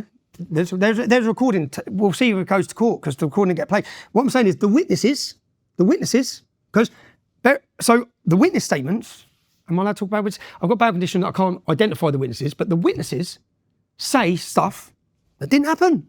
And it's on the fucking recording, right? And guess what? The witnesses don't like me, yeah? Don't like me. Even the police officer said after interview, do you think maybe their negative opinion of you is what's made them say this? Because when I get to the police interview, I've obviously contacted the police, and this is where it's all mad.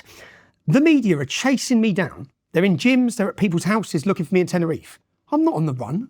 They're telling everyone I'm on the run. I've been in contact with the police the whole time. I've told the police I'm coming back on Monday, because that was my flight booked was already to come back on Monday. So I'm coming back into Manchester Monday. They said, can you come back into London? So I said, okay, I'll change my flight. I'll be on this flight going into Luton at this time. So I give them the details. I then turn up and there's police everywhere. And I'm thinking, well, I've arranged to meet you lads. And then they're like, are you surprised to see us? I said, well, I'm not surprised to see you because it's me that told you I'm here. Yeah? But when I get to the police interview, bearing in mind at this point, I've had to ring my kids on FaceTime, crying my eyes out, saying, kids, I'm gone. Yeah, I'm watching what's being said. I think they're going to remand me. A judge is just going to say, we'll put him in jail. I'll sit in jail now on solitary for a year. GBH Section 18 they hit me on. That's 10 to 12 year sentence. I think I'm going to spend 5-6 years. I'm finished. My life's over. So for this week, I'm thinking my life's over because I've been accosted, threatened and attacked and I've had to defend myself. It's like, so when people say there are images, there's an image of me in Hitchin. I don't know if you've seen the video where some young hooded Gambian migrants were coughing in an old couple's face. I don't know if you've seen this. They attack an old couple during COVID, give her a black eye. I'm with my kids. I get out of the car, I end up fighting 3 of them. Yeah. So yeah, again, maybe if I was like 90% of the other men in England, I'd have drove off and pretended I didn't see it. Yeah. Maybe. And the same with threatening me. So if you're going to come up to me and threaten me and want to commit violence on me, I'm going to defend myself. I don't want to. Yeah. I don't want to. And when you say football violence, just so people understand again, so people understand the football element in it. Lads who go to football have usually got good jobs. They work 5 days a week. They're good people. They're working class men, but they don't mind a rival punch up with other lads. Yeah? It's not like they're out robbing people, out terrorising people, or 20 of them are jumping one person. If 20 lads started booting one lad at football, the other lads wouldn't let it happen. Yeah, they wouldn't let it happen. I know it sounds mad. I remember going to Bristol. We went to Bristol and there was 11 of us and 60 of them. This when I was probably 18 or something. There was a big fight on the bridge. One of our lads got knocked out. We've all had to give it legs. And then we've rung his phone and the Bristol lads have answered it. We said, we've got him here. He's in the pub with us, right? Yeah, and I said, is he all right? They said, yeah, we'll drop him a meter. And they've dropped him off. So there's like... I see what you're saying. I guess the only reason I was challenging it is it hard. I'm not judging, That's Tommy, fine. genuinely, No. but I'm just saying my honest opinion, Yeah. right? And we can disagree about it. When you say you don't want to get in a fight, I'm like, Tommy, you spent most I of get that. most of your your life fighting. youth going Fighting. to football to have a fight, and now you're sitting here saying you don't want to get in a fight. I don't want to get in a fight with random people walking down the street, and most of them, and I'll give you another example. There's a lad called Bob, yeah? So I'm out in Hitchin. Hitchin's lovely, by the way. Different world. And I realised there's places outside Luton when I watch about it. I thought, Jesus, what I think's normal is not normal. Yeah. I thought growing up, this is normal. Yeah. This violence is normal. This is normal. Yeah. Everyone has aggression. If you look at someone, you might be in a fight. I went to Hitchin. Wow, what a lovely place. I went to Hitchin and I was out, and this bloke went online and he put, anyone who wants to get Tommy Robinson, he's in this pub. Yeah, I was with my friend and both our partners. When I left the pub, there's 6 lads waiting. I get rushed. They come at me again. I catch him. This attack, I get a blood clot. So this gentleman this week had a blood clot. I had a blood clot here. I had to go have an operation. This happens. I go home, and on the business ownership hub of pubs in Hitchin, because they're all part of some group, they're all saying the far right racist Tommy Robinson was in Hitchin fighting last night. And one by one they're going, he's barred, he's barred, he's barred. I'm thinking, I've never caused a problem in Hitchin. How am I getting barred? I got attacked. So I've gone to the pub and said, how are you barring me? I didn't do anything wrong last night. I got rushed, or it was 2 days later. So I found the gentleman who said this, and I found his address, and I went to his house. He's in Letchworth. Knocked on the door. Sister answered. She said, what the f*** are you doing here? I said, tell Bob I'm here. Tell him to come outside. Yeah. This is the man who promoted violence against me. He wouldn't come outside. He shut the door. So I put my phone number through the letterbox. Leave my phone number there. And then I go home and I put a picture of him on my social media at the time. I said, you need to call me, mate. Yeah. And then I get a text message. Sorry, Tommy, I was drunk. Yeah. Tongue-in-cheek moment. I said, it's not a tongue-in-cheek moment. I got violently attacked. You need to see me, mate. Yeah. I said, well, I'm just going to come back round. Right. So he agreed to meet me next day in Cafe Rouge in Hitchin. So I've walked into Cafe Rouge and he sat there with his 2 little steadheads. He's an Asian lad. 2 little juice heads. And I said, come outside. And they said, you can talk in here. I said, shut up. If I wanted to get him, I'll get him. Yeah. I said, so just come outside. Right. And as he comes outside, my mate's waiting for the camera. I said, tell the camera why I should be violently attacked. And he's like, I said, I got violently attacked because of you. Yeah. But you're calling me the thug. Yeah. You've incited violence against me. Why should I be attacked? He goes, well, you hate the immigrants. I said, okay, let's start there. Right? I don't hate the immigrants. My mum was an immigrant. Most of the people I love are sons of immigrants or immigrants. So I don't hate the immigrants. So what else do you think? You want to deport all the Muslims? Never said that. That would mean deporting people I love. Yeah? So when I went through all of the things he thinks, we established, I don't believe any of them. Yeah. So you hate me because you think I stand for something. And at the end of it, I said, I'm going to do Bob. And I shook his hand. Yeah, he was open border policy. We had totally different views, but he was all right. Yeah. And he goes, I'm sorry, you shouldn't have been attacked. I said, so Bob, I'm going to delete this. I'm never going to share this video. Yeah. This video ain't going out. I'll shake your hand on it. We'll forget it. I'm going to delete everything. Yeah. But you're making these judgments. The nearest mosque to you is in my town. You don't know what you're talking about, Bob. Yeah. You don't know what you're talking about. And then I found out who the kids were that beat me up. There's 6 of them. And I went and found him. He lived in a £1.4 million house with his mum and dad. He had a little student. So they didn't really, well, they beat me up because there were 6 of them, but they couldn't fight. And then when I went to his house, I knocked on the door and his mum's answered. I said, you need to tell your son I'm here. Where is he? She goes, he's at university. So I said, get him on the phone and tell him I'm here. So she's rang him up and he's saying, Mum, ring the police, quick, ring the police. I said, don't ring the police. Trust me, don't ring the police. And I'm thinking, don't ring the police because your son's in trouble. I'm not in trouble. Yeah. So anyway, she rings the police. I then leave, police run away. The copper rings me, says, Tommy, right, we understand you've been to a house today. He goes, now, I'll be honest with you. I went to meet at the police. He goes, I'll be honest with you, we would have thought you were there to threaten them. But we've spoke to Bob, whose house you went to previously. And Bob spoke very highly of you. Yeah. I said, well, how come you spoke to Bob? And they said, because you put the picture of him online. I goes, okay, so I put the picture of him online. So you went to see Bob. But you saw what he said then. So you saw that he incited violence, but you went still to see him as a victim. Well, I'm the victim. So you know I've been attacked by 6 men. They then prosecuted. So this has gone on. And I said, mate, I was just going to see the kid to challenge him, which is what I do with most people on this issue, which is why people say, oh, you're threatening us. No, I'm challenging him. The police end up charging these kids. Now, this kid was a university student who's probably never been in trouble in his life. Yeah? And I didn't want him getting charged. And I said to the police, I don't want him to get done. Yeah? I wanted to have a conversation. And through that, one of his friend's boss rang me up, who was friends with my friend. I said, what's going on? I said, I don't want them to lose their careers, yeah? I don't, right? They're stupid, they've attacked me, but they need to learn a lesson. And then I didn't turn up at court, so the case got kicked down. But that is a prime example of when I went through this kid, the 6 kids that attacked me, they're all white.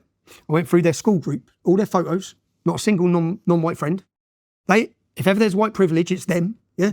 Yet they hate me from Luton when they have no idea what it's like.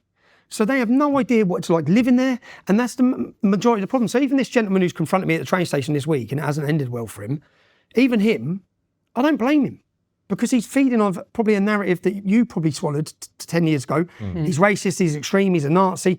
All the things the media told you. Now, why did the media tell you that? Because they didn't want to talk about the grooming gangs. They didn't want to talk about Islamic radicalisation. They don't want to deal with these issues because these issues are their policy failures. They've failed. This issue that we're all worried about now, the reason why mums are out on the streets, the reason why there's protests outside the Migrants Hotel, is because of their failures.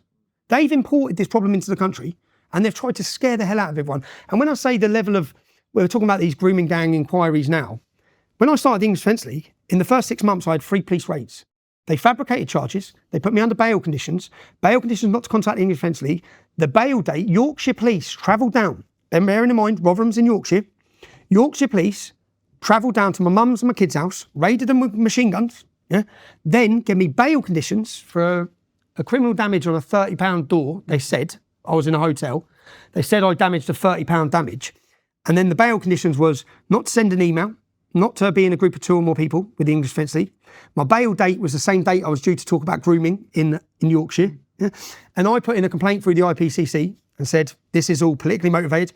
The reason for this arrest is fabricated. You've done it to stop me talking.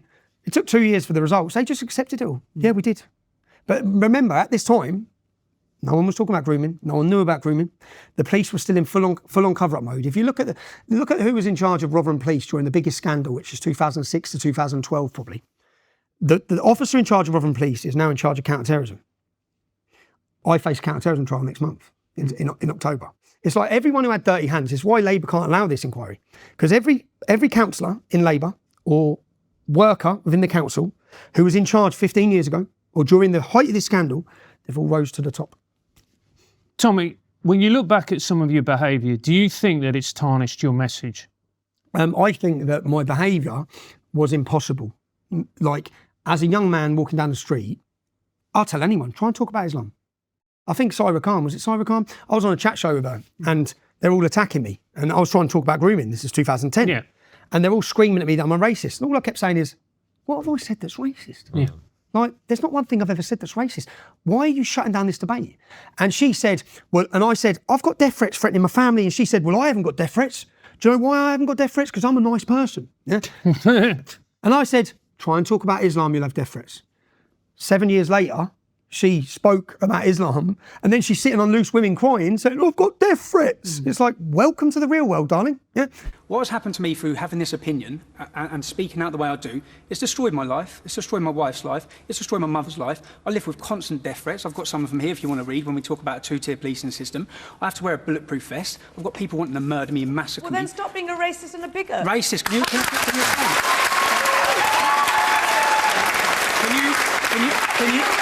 Can you please explain one thing I've ever said? I am a British citizen. I was born in this country and I do not spout off rubbish like you do, okay? No, what am I saying that's rubbish? I haven't got death threats. Do you know why? It's because I'm a nice person. Please explain. If you talk country. against Islam, you'll have death threats. In this culture, it's even more taboo because once you bring shame to your family, that's it. You know, the consequences are you could be killed, you could be ostracised, and literally you just, you know, the whole family splits up. When I came on here to talk about what happened to me, it was a family member. It took me years to come out and say it, and I just did it spontaneously on Loose Women. The repercussions on my family have been horrendous. Did some of them not believe you? They didn't believe me. They had to go at my mum. You know, it went all the way back to Pakistan and the family there. So, look... Which illustrates perfectly why, as a 13-year-old or whatever, you wouldn't come out and say something. Absolutely you wouldn't. So when they talk about my behaviour, I don't think I understand people's questioning of the tactics of the English Defence League or the aggressive street presence of the English Defence League. But without the English Defence League, we still won't have the conversation about But it's not just the English Defence League, Tommy. So, for instance, when I think it was in Leeds Crown Court, where you breached a court order, where you're recording those... Again, I didn't breach a court order. So let me tell you what happened. Okay, you tell me and then we'll talk about it. So I did breach the law in Canterbury Court. Yeah? So basically, I read this story. I got contacted by people in Canterbury who said that Muslims running a takeaway, a young 14-year-old girl was drunk. She got lost. She went in and asked for directions. They took her upstairs on a mattress and 6 of them, one by one. All of their DNA was found, and they're all out on bail. One of them has skipped and gone to Italy. They changed the name of the shop and reopened the shop. Yeah? So I was thinking, well, that can't really have happened. Yeah. So I've gone down there. I've gone down to Canterbury. I've stood and watched the shop. I've looked at the ownership, looked at the change of name, thinking, that's still the shop. That's still the same people. As I've done that, kids are walking past, going in the shop. So I went up to people and said, do you know what these men have done in this shop? I was like, what? No. I'm thinking, well, people need to know. Yeah? So then I thought, right, I'm going to get them in. I'm going to get a picture of them. So I went outside Canterbury Court because the men were starting their first day of trial. Yeah. So I went outside Canterbury Court and they were already in court. Now, I didn't know at this time that you cannot film on court property. So if you stand on the court steps and film, which is what I'd done, I filmed myself. The judge let the men use a back exit. So the judge protected the alleged paedophiles. Well, not alleged, they got 25 years in the end. Yeah? One of them never got. But so at this point, I went home after that video. You say protect, Tommy, but isn't that part of what the judge should have done for that case? I'll tell you what the judge should have done. When they had 6 DNA matches on 6 paedophiles who were a young English child, they should have been in jail on remand, but they weren't. They were walking the streets. They were still a danger to the community, and someone needed to warn the community. Yeah. So that's what I went to do. Now, the next morning, at 6 in the morning, boom, my door goes through, and I'm dragged down to Canterbury Court before the same judge, yeah, who, bearing in mind, again, it's pretty embarrassing for the judge. She's let these out on bail. They shouldn't be out on bail. So then I'm before the judge and she gives me a 3-month suspended sentence, yeah, because I breached the law by filming myself on court property. Now, after this, have you heard of Kingsley Napoli? No. They're one of London's leading law firms. Remember, I'm a citizen journalist, yeah? So I haven't studied, I've become a journalist. I've gone from street protest movement and I left the English Defence League in 2014 and I went to prison and I come out of prison and Ezra Levant in Canada offered me a job and said, please make videos for us. And then I started making videos, realised that instead of talking to people on the street, what I need people to see is what I've seen.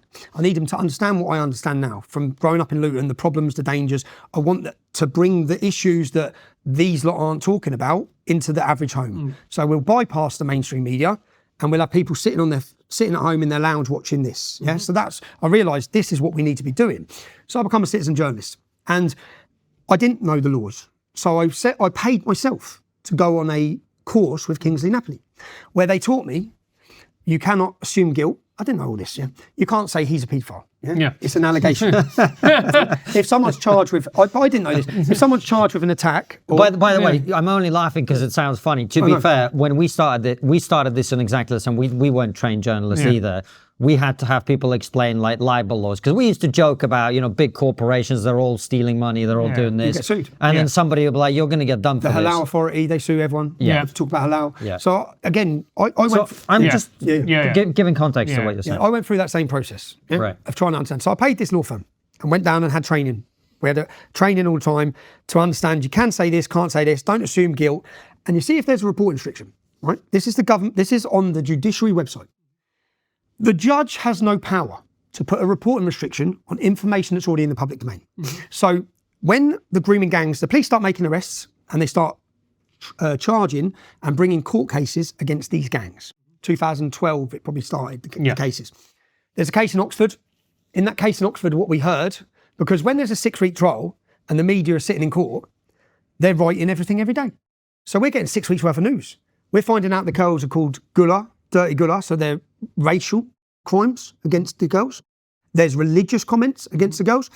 The girl was heated up on an iron rod. She was 12 years old and he had a letter M and he heated it up and he scolded her bum because she was the property of Muhammad.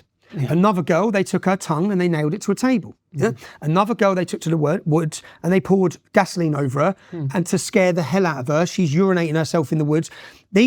So we found out a lot of the details here in this one case. What the government did after that, because whilst they have to deal with it, they don't want everyone knowing what's going on. What they then did is they brought in reporting restrictions for every single case. So with the Leeds case, for example, there's a 6 to 8 week trial and there's reporting restrictions, which what that means is they banned any of the details being spoke about until the end of the trial. So instead of getting 6 weeks worth of news and commentary, you get one day's news at the end, 30 men convicted. Yeah? You don't get the details, you get one day's news. Yeah?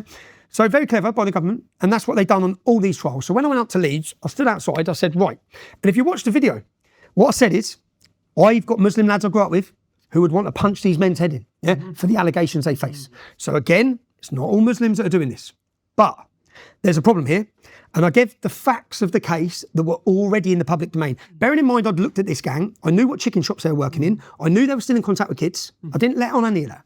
I said, these are the men's names from a BBC website. Here, let me read you their names. I read the 30 names, or obviously 30% of them called Mohammed, all of them are Muslim, bar one. Yeah. So I read the names, read the alleged crimes, read the alleged victims. Police then come up to me outside court, they arrest me for breach of the peace. And I say, what breach of the peace? I'm then put before the judge. Now, the judge, Judge Marston, gave me a 13-month prison sentence within 2 hours. So I wasn't allowed to speak to my own legal brief. They said no. I wasn't asked if I was guilty or not guilty. I was carted off to prison for 13 months. Yeah? And then 2 hours later, my car's still outside the court. I've gone to work. I'm a journalist. I've gone to work. Yeah? But before I've done that, I also know the rules of court are if there's a reporting restriction, it has to be on the door and it has to be on the screen. So I went into court, I took a picture of the door, I took a picture of the screen. Yeah? I kept those pictures, I produced them in court. Yeah? There was no reporting restriction, knowledge, but I believed there was a reporting restriction, so I still stuck to the guidelines of if there was a reporting restriction. So I didn't mention anything other than what the judge has no power to limit. So originally, the allegation was I breached a reporting restriction. Yeah. So they locked me up for 13 months, tell the whole country I pled guilty. I'm sitting watching, I'm in jail. I'm transferred from, I'm put in HMP Hull, 13 months. When he put me in jail that day, he let all the, we can now call them paedophiles because they're all convicted. He let them go home. One of them packed his suitcase and has never faced justice. He was more worried about me than he was about the paedophile. Yeah? So they've all gone to prison. I'm in jail. 10 to 11 weeks. I get moved from HMP Hull, which has a 4-5% Muslim population, where I was okay, to HMP Onley, which has a 33% Muslim population. Now, this was a damaging sentence for me, and it was damaging for my mental health. It changed me as a person. I went into jail one person and come out another, because I spent 11 weeks on solitary confinement with no food, no one to contact, because I couldn't eat the food because it's by Muslim. I had 5 tins of tuna. That got me through a week. 5 tins of tuna was all I had. So I went through all this. During that prison sentence, they played so many games. They come to my cell and said, where's your wife? I said, I don't even get a phone. I get a phone call at lunchtime, yeah? My wife works in a school. My kids are at school. So I only got to speak at a weekend. So as I'm sat in this cell all day, what do you mean, where's my wife? Well, there's intelligence she's going to be attacked with acid. And then they shut the door. And then that will drive you mad, yeah? And they knocked on my wife's door, they knocked on my mum's door, giving them all these intelligence. I'm in there, I get 13 months. And after 11 weeks, it goes to the High Court of London, where we find out, not my words again, the entire process was flawed. Judge Marston done nothing that he was supposed to have done. I wasn't asked to plead guilty or not guilty. I wasn't given time to prepare anything. So I'm released from prison. Now, the story they went with was that I breached a reporting restriction. They then had to change that, yeah? Because I'm released from prison, I'm let go, I walk out, and at this point, 660,000 people signed a petition demanding my release. 30,000 people marched on Parliament. When I come out of prison, the government were doing government-funded questionnaires on social media about people's views of me. So they were obviously worried, saying his popularity's grown from this case. There was a Free Tommy movement worldwide. Geert Wilders flew into London, spoke at a demonstration. He's now won the election in Holland. A congressman, Paul Gosar, flew in from America and spoke at the same event, saying, release him now, this is outrageous, he's a journalist. Americans can't understand the reporting restriction thing, because rather than limit the public in America, they just limit the jury, they put them in hotels. They let the public know everything, you can watch live cases. But this all happens, I'm released from prison. I then find out when I'm released that there's a documentary being made by Panorama called To Take Me Down. Yes. Have you watched Panorama? Yep. What a work of art it was, eh? So I then find out they're doing a documentary against me. I send someone undercover into them. So when I send someone undercover into them, at this same point, the government have took this case back to the Old Bailey. Now, when it goes to the Old Bailey, now I've got a chance to defend myself. I produced the pictures that show there was no reporting restriction. I produced the judiciary guidance on their own website that the judge has no power to limit anything that's already in the public domain.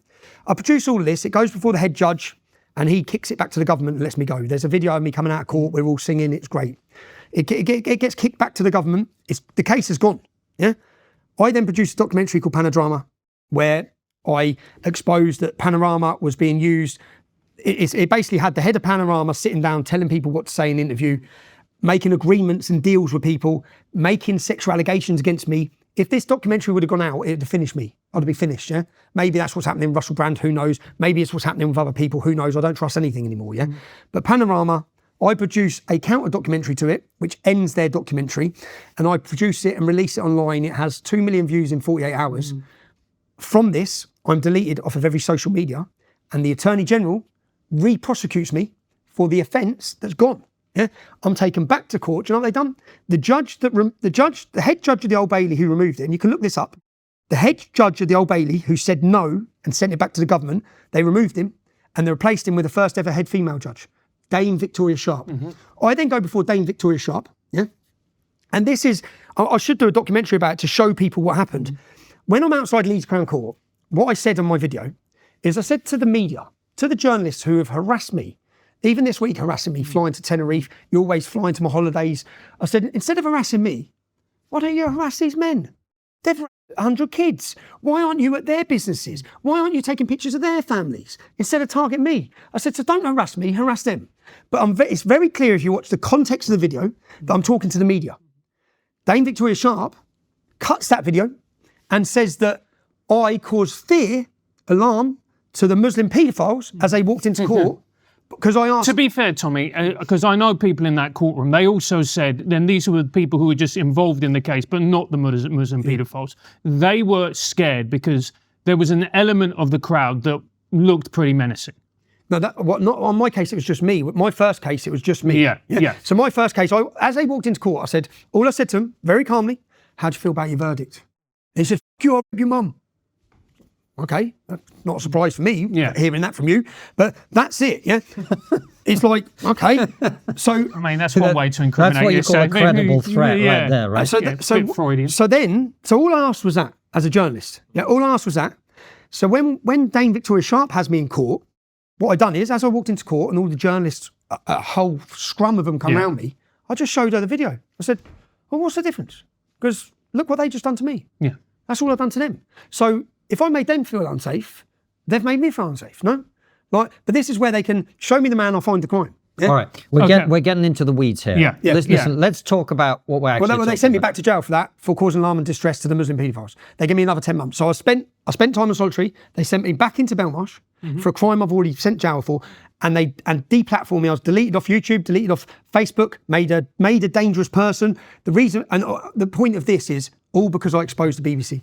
All because I made a documentary. Watch it, Panodrama at trfilms.co.uk. All my documentaries are there. I'm not just saying it. My journalism and investigative journalism, I think it's the best in the country. Okay, so go for it. Do you want to? Well, I'm the best. Did you know that saffron has been shown in human studies to help you fall asleep faster, stay asleep longer, and wake up without grogginess?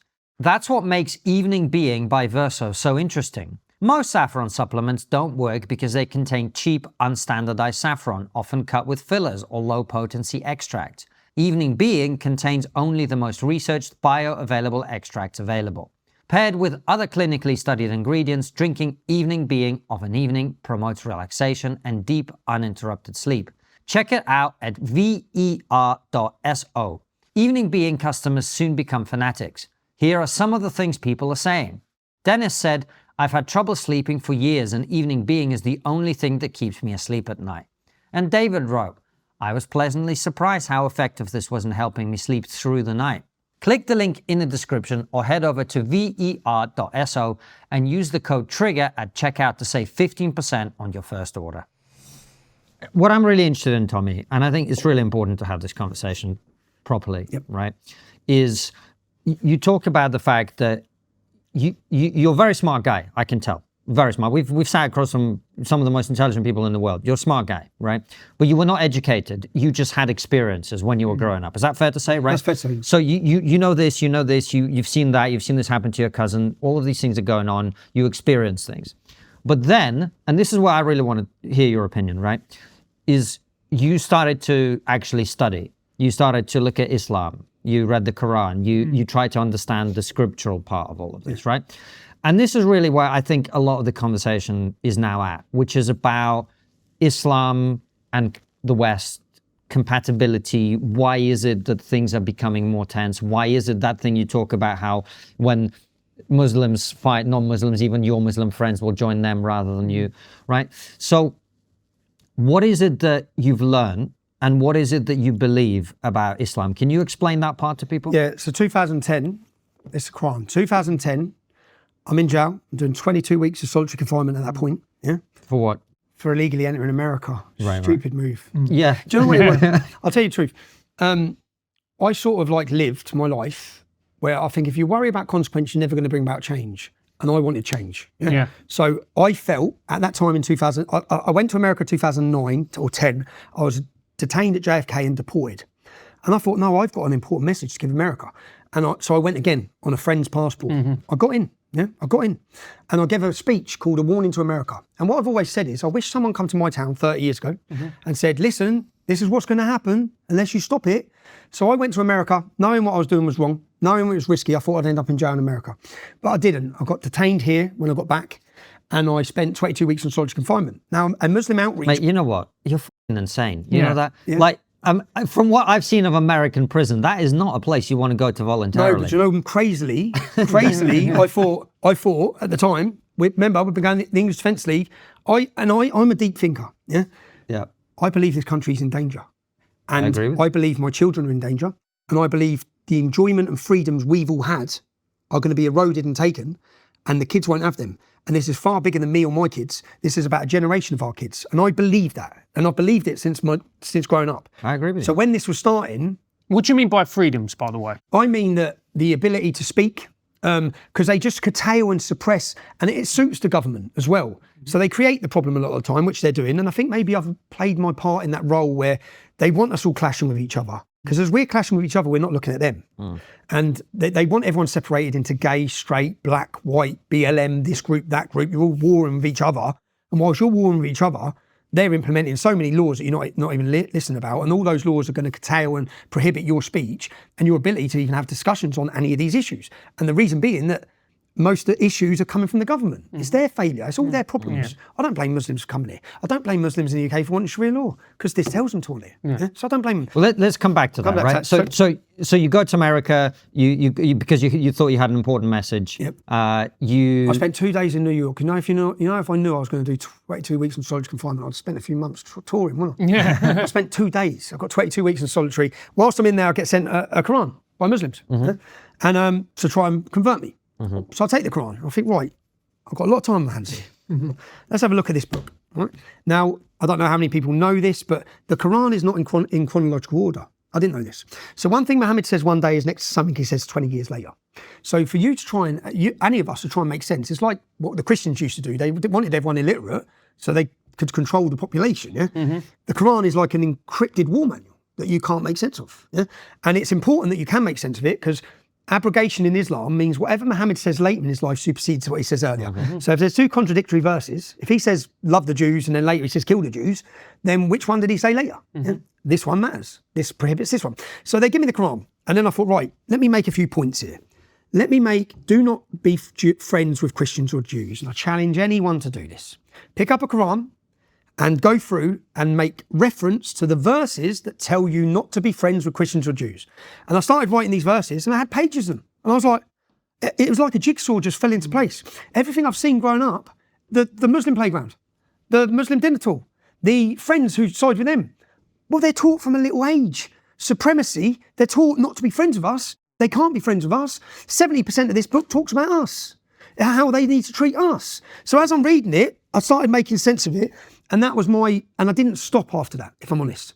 I didn't stop learning. And then when I got out of jail, I thought, right, many people watching this probably just think Jesus is like Muhammad. Muhammad is like Jesus. Two prophets, two alleged prophets.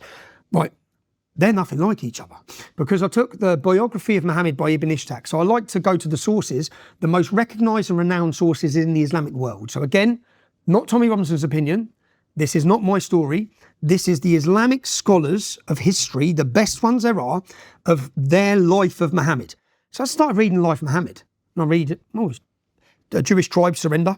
And this is why it's important, so people understand how important scripture is. Do you remember the Peshawar school attacks? I don't know. In Pakistan. So the Taliban, or Al-Qaeda, one of the two, they attacked a school and there was outrage about it. But what they did when they attacked school is they pulled the pants down of all the kids And anyone who started puberty was killed and beheaded, and anyone who hadn't was sacrificed as war booty, yeah? Well, that's exactly what Muhammad did. This is why the scripture is important. So the Jewish tribes surrender. Now, when they surrender, Muhammad tortures Kanana, he's the leader of the Jewish tribe, setting fire to his stomach to rob his gold. What sort of prophet is this? Yeah? I'm thinking, what sort of man is this? Jesus says, turn the other cheek. Muhammad's torturing and burning people and robbing them, yeah? So he's robbing them, and then after robbing them, he takes that night, Sophia, so any Muslims, and when I have this conversation with Muslims, they don't even know about this, half of them, yeah? I said, he took the man's wife that night and married her. Now here's the two different worldviews. I see that as raping the man's wife that night. Other Muslims have said, well, no, he saved her from a life of slavery, from all the other men raping her, because he took her. He was actually really good because he saved her. It's like, what? But anyway, he beheads these people, he does this, and I started going through his life, and he walks past another Muslim at another point, and this is all in scripture, and he says, have you derobed her? He's on about another slave. I said, no, give her here. So then I started understanding, and I started finding verses in here, there's 4, that say, outside of the 4 wives, what Muhammad tells you is you can take non-Muslim women as sexual slaves, yeah? And you're one of the verses says you're actually blameless. So I think, well, Rotherham, Telford, all these towns and cities, are they taking non-Muslim women as sexual slaves? Now, this is not confusing. Boko Haram's leader, when they took the girls in Nigeria, come out and said, Muhammad has commanded us to do this. Well, he has. Read the scripture. Yeah? Al-Qaeda, ISIS, what did they do to the Yazidi? This is not made up.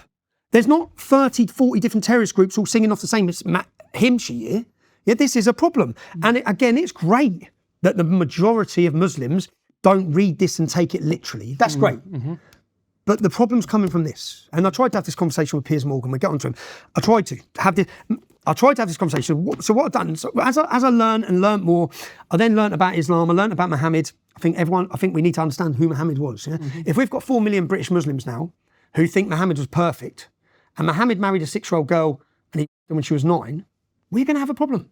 If Muhammad beheaded and took sexual slaves, we're going to have a problem. If Muhammad taught all this, in the Quran, 7% of Mein Kampf is Jew hatred. 7%. 11% of that book. Mein Kampf is banned. This isn't banned, this is taught across the whole country. Now, you're not even allowed to have this conversation. And the Labour Well, you are. Yeah. We're having this conversation. We're having it, but Labour government want to bring in Islamophobia laws that would prevent us even having this conversation. Yep. Yeah. And you say you allowed it. We've come a long way. You are now. Yeah. This is fair. Look, I this is why I wanted to ask you about this, Tommy, because I don't know exactly what I think about it. I just want to hear your opinion because you've been talking about this for a very long time. And I think you have been, I was going to say demonized, and I think it's probably the correct term. You have been demonized for talking about it. But I also think as the nature of what has been happening in this country is coming out, that I know, just speaking to lots of people, these are people who are not going to be on the streets in a riot. These are people who are sitting in TV studios and they're doing, comedy and they're doing journalism and they're doing politics and none of them will ever say anything publicly. But there are a lot of people now who are going, you know what, Tommy's been saying a lot of things that have been proven correct. So that's just where we're at. People can pretend that's not happening. That is what's happening, right? But what I'm trying to understand is what it is that you're saying, because one of the things that I don't understand, genuinely don't understand, is where we go from here, right? What is it that you think we ought to do? Because what you're saying, correct me if any of this is not your view, right? What you're really saying is Islamic doctrine is divisive and hateful towards non-Muslims, and it is about domination, right? And it's incompatible with Western freedom and democracy. And it's incompatible with Western freedom and democracy, which is where I think a lot of people's concern with that message is, for the simple reason of like, well, what do we do? That's the point. Is that a fair question? If we accept this, if you accept we're right, what the hell are you going to do? Right. Because you've got 4 million Muslims here. Yeah. So what are you going to do?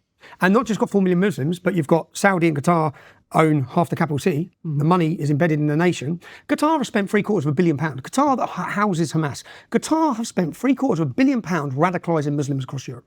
They've messed up the whole of France. Yeah? To be fair, Tommy, Qatar and Saudi are two very different states. They are, because Saudi under the new king are actually coming quite progressive and actually trying to deal with some of these and the UAE, right? And the UAE. So this is the UAE. This is another part of the discussion, which is really, I think, really important. And you keep saying that, and I think it's important to emphasize. I've come back from Uzbekistan a couple of months ago, and I grew up in Uzbekistan, Soviet Muslim country, right?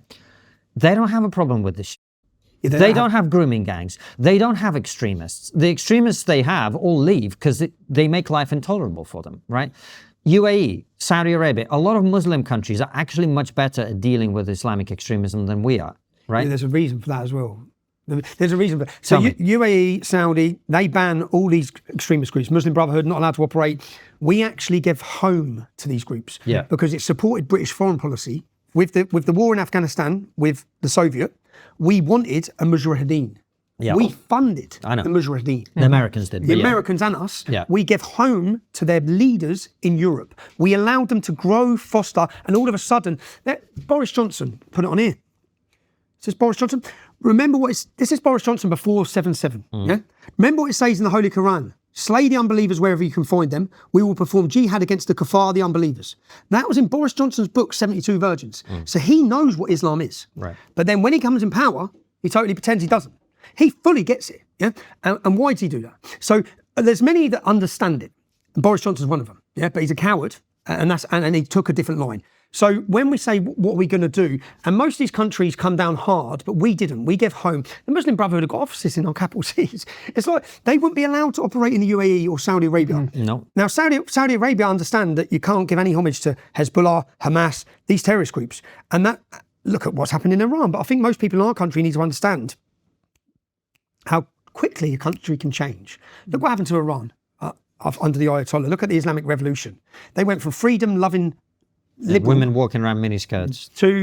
And I remember there's videos of them laughing in halls when they say women will have to wear a hijab. Yeah, well, now you get killed if you don't. Yeah? And that happened quick. So the question always is, what do we do? What do we do? Because as you say, there are lots of Muslims in this country who are great. Like the stereotypical grooming gang perpetrator is like a taxi driver, right? I've said this before. The taxi driver that drives my wife and son around when they need to go somewhere is an Afghan man. I would trust no one more than him to take care of my wife and son because they're really good people, middle-class family, wonderful people, right?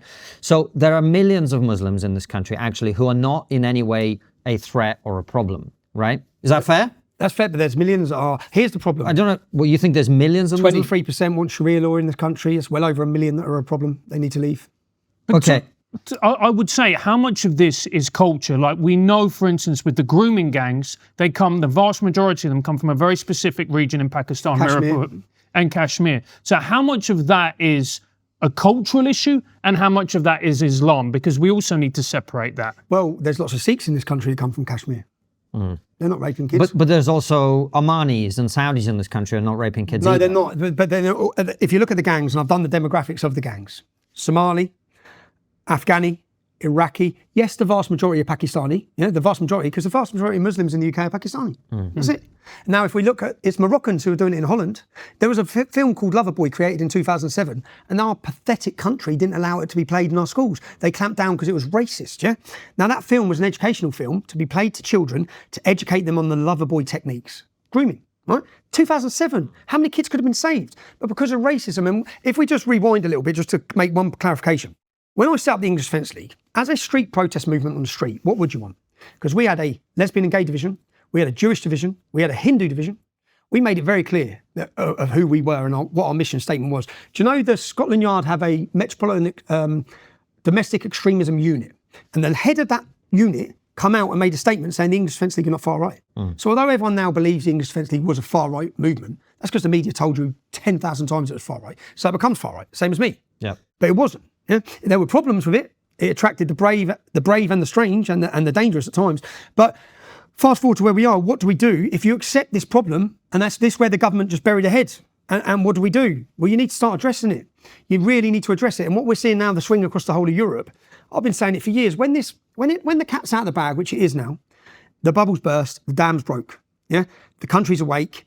Everyone can see it. This ain't going away. Yeah. So to keep on what Keir Starmer tried to do, after the riots, after Southport, which again, people talk about, you know, like you said, there was a worry about me because there's an element of violence at times. That's just me defending myself. If you listen to my message, do you know after Lee Rigby's attack, after Lee Rigby beheaded someone, I stood to 10,000 English Defence League supporters in Newcastle. My speech said, there's 600 Muslims serving in the British Armed Forces. They're doing a hell of a lot more for this country than we are. Yeah. If you abuse a Muslim woman walking down the street, you're a coward. You smash up a mosque, you're a fucking moron. Yeah. So my message has always been this. Yeah. Now that doesn't excuse that there's been problems, because there's a level of aggression and anger in this country which has been simmered and underneath and boiling for decades. And at times it's come up. So how do you do that? You need to harness it and channel it. When the riots went on in Southport, I made it very clear. I made videos, and the reason why I made videos is because I was worried for those young men. Yeah, because I understand their anger. Because 20 years ago, I put on a balaclava. Yeah, I run through the streets of Luton. So I get what you're doing, but there's a better way than that. Yeah, and which is what? Which is, so I remember making a video saying, where are the men? Get those kids' masks off their faces, because they're all kids. When I was watching the trouble going on, they're just young kids. They're going to ruin their whole lives. They're going to get put in jail, and they're angry. I believe they are justifiably angry. Yeah, that's what I believe. That level of anger. If we look at where the protests were, Hull, is it Hull or Hartlepool? Hartlepool or Hull, one of them. A Muslim man in the hotel left the hotel and stabbed a pensioner to death for Gaza. Yeah, I don't even know if people know about this. Yeah, in a terrorist attack. He was in the hotel. There was trouble outside that hotel during the riots. Of course there was. There was trouble outside the hotel in Tamworth during the riots because Mohammed left the hotel and raped an English woman who was walking home. Of course there was. There's been 8 Muslim migrants in hotels who have raped women. There's been 25 sexually assaults against kids from migrants in hotels. This week there's been a 12-year-old two men, Afghanis. There's been the attack in Warwickshire. There's been the sexual assault in Epping. And I challenge anyone to do this. Some of those cases, we have to say, for your benefit, allegedly. Tommy. Allegedly. I wouldn't like you to go to prison for something you said on here. Just for people who don't understand British libel law, you have to say that until someone's been found they've been proven guilty. Yeah. Right.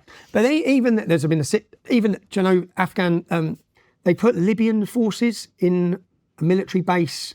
They raped 2 men. They raped 2 men. Yeah. Now, all this is going on, right? We know it's going on. Everyone who lives in these towns and cities knows it's going on. The difference is this used to be confined to Luton, right? And towns like Luton. Yeah. Not anymore. It's in your village. So just there's a lot of the stuff you've just mentioned there that we've talked about ad nauseum on the show. Okay. A lot, right?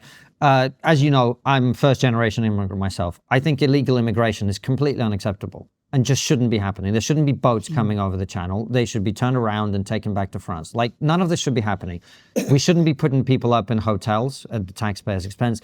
We should be, if you want to have asylum, you process them outside of the country. They could stop that like that. Of course they could. And I think it's a balls problem. It's not, we don't know how to do it. We don't have the balls to do it, right? But they will have the balls when they see the public opinion. Exactly. But what I'm asking you is, for example, you mentioned 23% of Muslims in this country watch Sharia law, and you said they need to go, right? So what are you saying? If someone believes in Sharia law, we have to deport them? If someone wants to overthrow the democracy of this nation and replace it with a violent ideology, we need to deal with it. And most of these people, say for example, there's 40,000 British Muslims or Muslims on a terrorist watch list. Right. 40,000. Yeah? Yeah. Out of that 40,000, I think 50% of them hold dual nationality. And they've got to go. Why are we following them? I agree. Yeah. There's 3,000 of that 40,000 who are monitored 24 hours a day, 7 days a week at a cost of £9 billion a year. Now, as the demographic changes, as the demographic changes in this country, we could deal with these problems when it was 1 or 2% Muslim population. Yeah?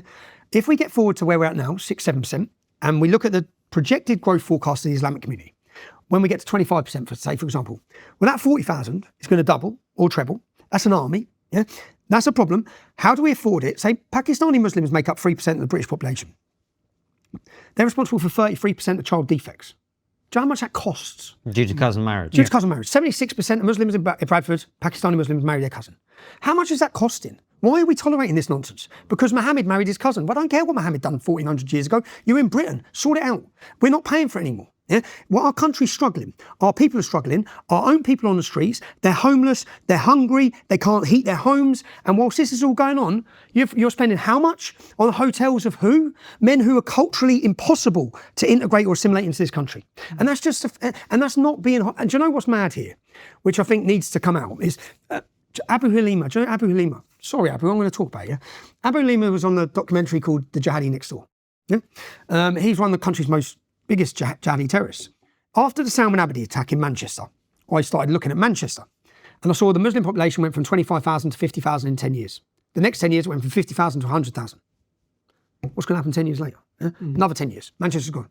That's the reality of it. We are walking into a ticking time bomb and no one's addressing it. No one's talking about it. Nigel Farage even said, I'm not bothered about demographic change. You need to be, mate. Yeah, you need to be. Because as these problems progress and they get bigger and bigger and bigger, how do we deal with it? But anyway, Abu Halima, so I'm messaging him. I get a message just before I'm going to jail when I was arrested on terrorism charges, which I've got a court case coming up for. And he messages saying, Tommy, been watching what's going on with you. Do you want to know what's happening? I said, who's that? He goes, Abu Halima, do you remember me? You come to my house. So after the terrorist attack with Salman Abedi, I looked up the country's most feared terrorists, or the biggest jihadists. And I thought, right, where are they? So I went to Abu Halima's house in Northampton. He's 4 doors up from a school. So if he wants to get a knife, bear in mind what they've just done. If he wants to, no one's stopping him. He's next door to the school. Whose kids are in that school? They're ours. Not Amber Rudd's at the time. Was it not Amber Heard? Or Amber Rudd? It was who's Home Secretary, sorry. Definitely not Amber Heard. No. So she was Home Secretary. Yeah. Her kids ain't in that school. Yeah. Ours are, yeah. So I went to his school, police come, and so he said, do you remember you come to my house, Tommy? So I replied saying, are you still a little jihadi, are you? And he said, no, I'm not, Tommy. Yeah. And it surprised me. I said, what do you mean you're not? He said, I'm still a Muslim. I don't believe any of that madness anymore. And I went, okay. He goes, what they're going to do with you now under terrorism legislation is what they've done with all of us. So we've all been silenced. We're not allowed to talk. We're not allowed to do this, blah, blah, blah. So I'm going back and forward with him in this conversation, trying to get a sit down with him like this so the public can hear this conversation. He said, do you know the biggest threat to Britain, Tommy? I said, what? He said, the boat people. Is this the country's biggest jihadist? He's telling me the boat people. He said, well, what's happening to British people's houses? What's happening to the British people born here? So I think so many people from immigrant background and even Islamic background are looking at what's going on going, what the hell is going on? What the hell is going on? Everyone's too scared to talk about it. And the government, Keir Starmer, so when the riots happened, well, as soon as they mentioned English Defence League, bearing in mind I left English Defence League in 2015, it's been redundant since then. There's no English Defence League. I saw Sadiq Khan talking about it this week. It's like, mate, it's been gone a decade. What are you talking about? You're trying to dig up this old ghost, right? And you dig it up for your own political benefit. And the reason being that rather than Keir Starmer and the Labour government say people are angry in every town and city, which is it Friday today? No? Thursday. So tomorrow I know there's 14 protests in different cities. Yeah? It's coming.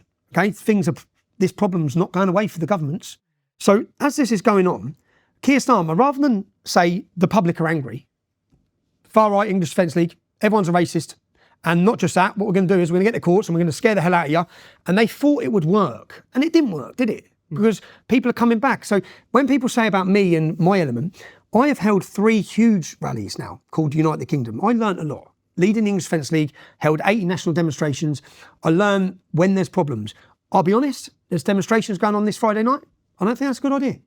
I wouldn't organise a demonstration on Friday night. Yeah? You're going to get people drinking.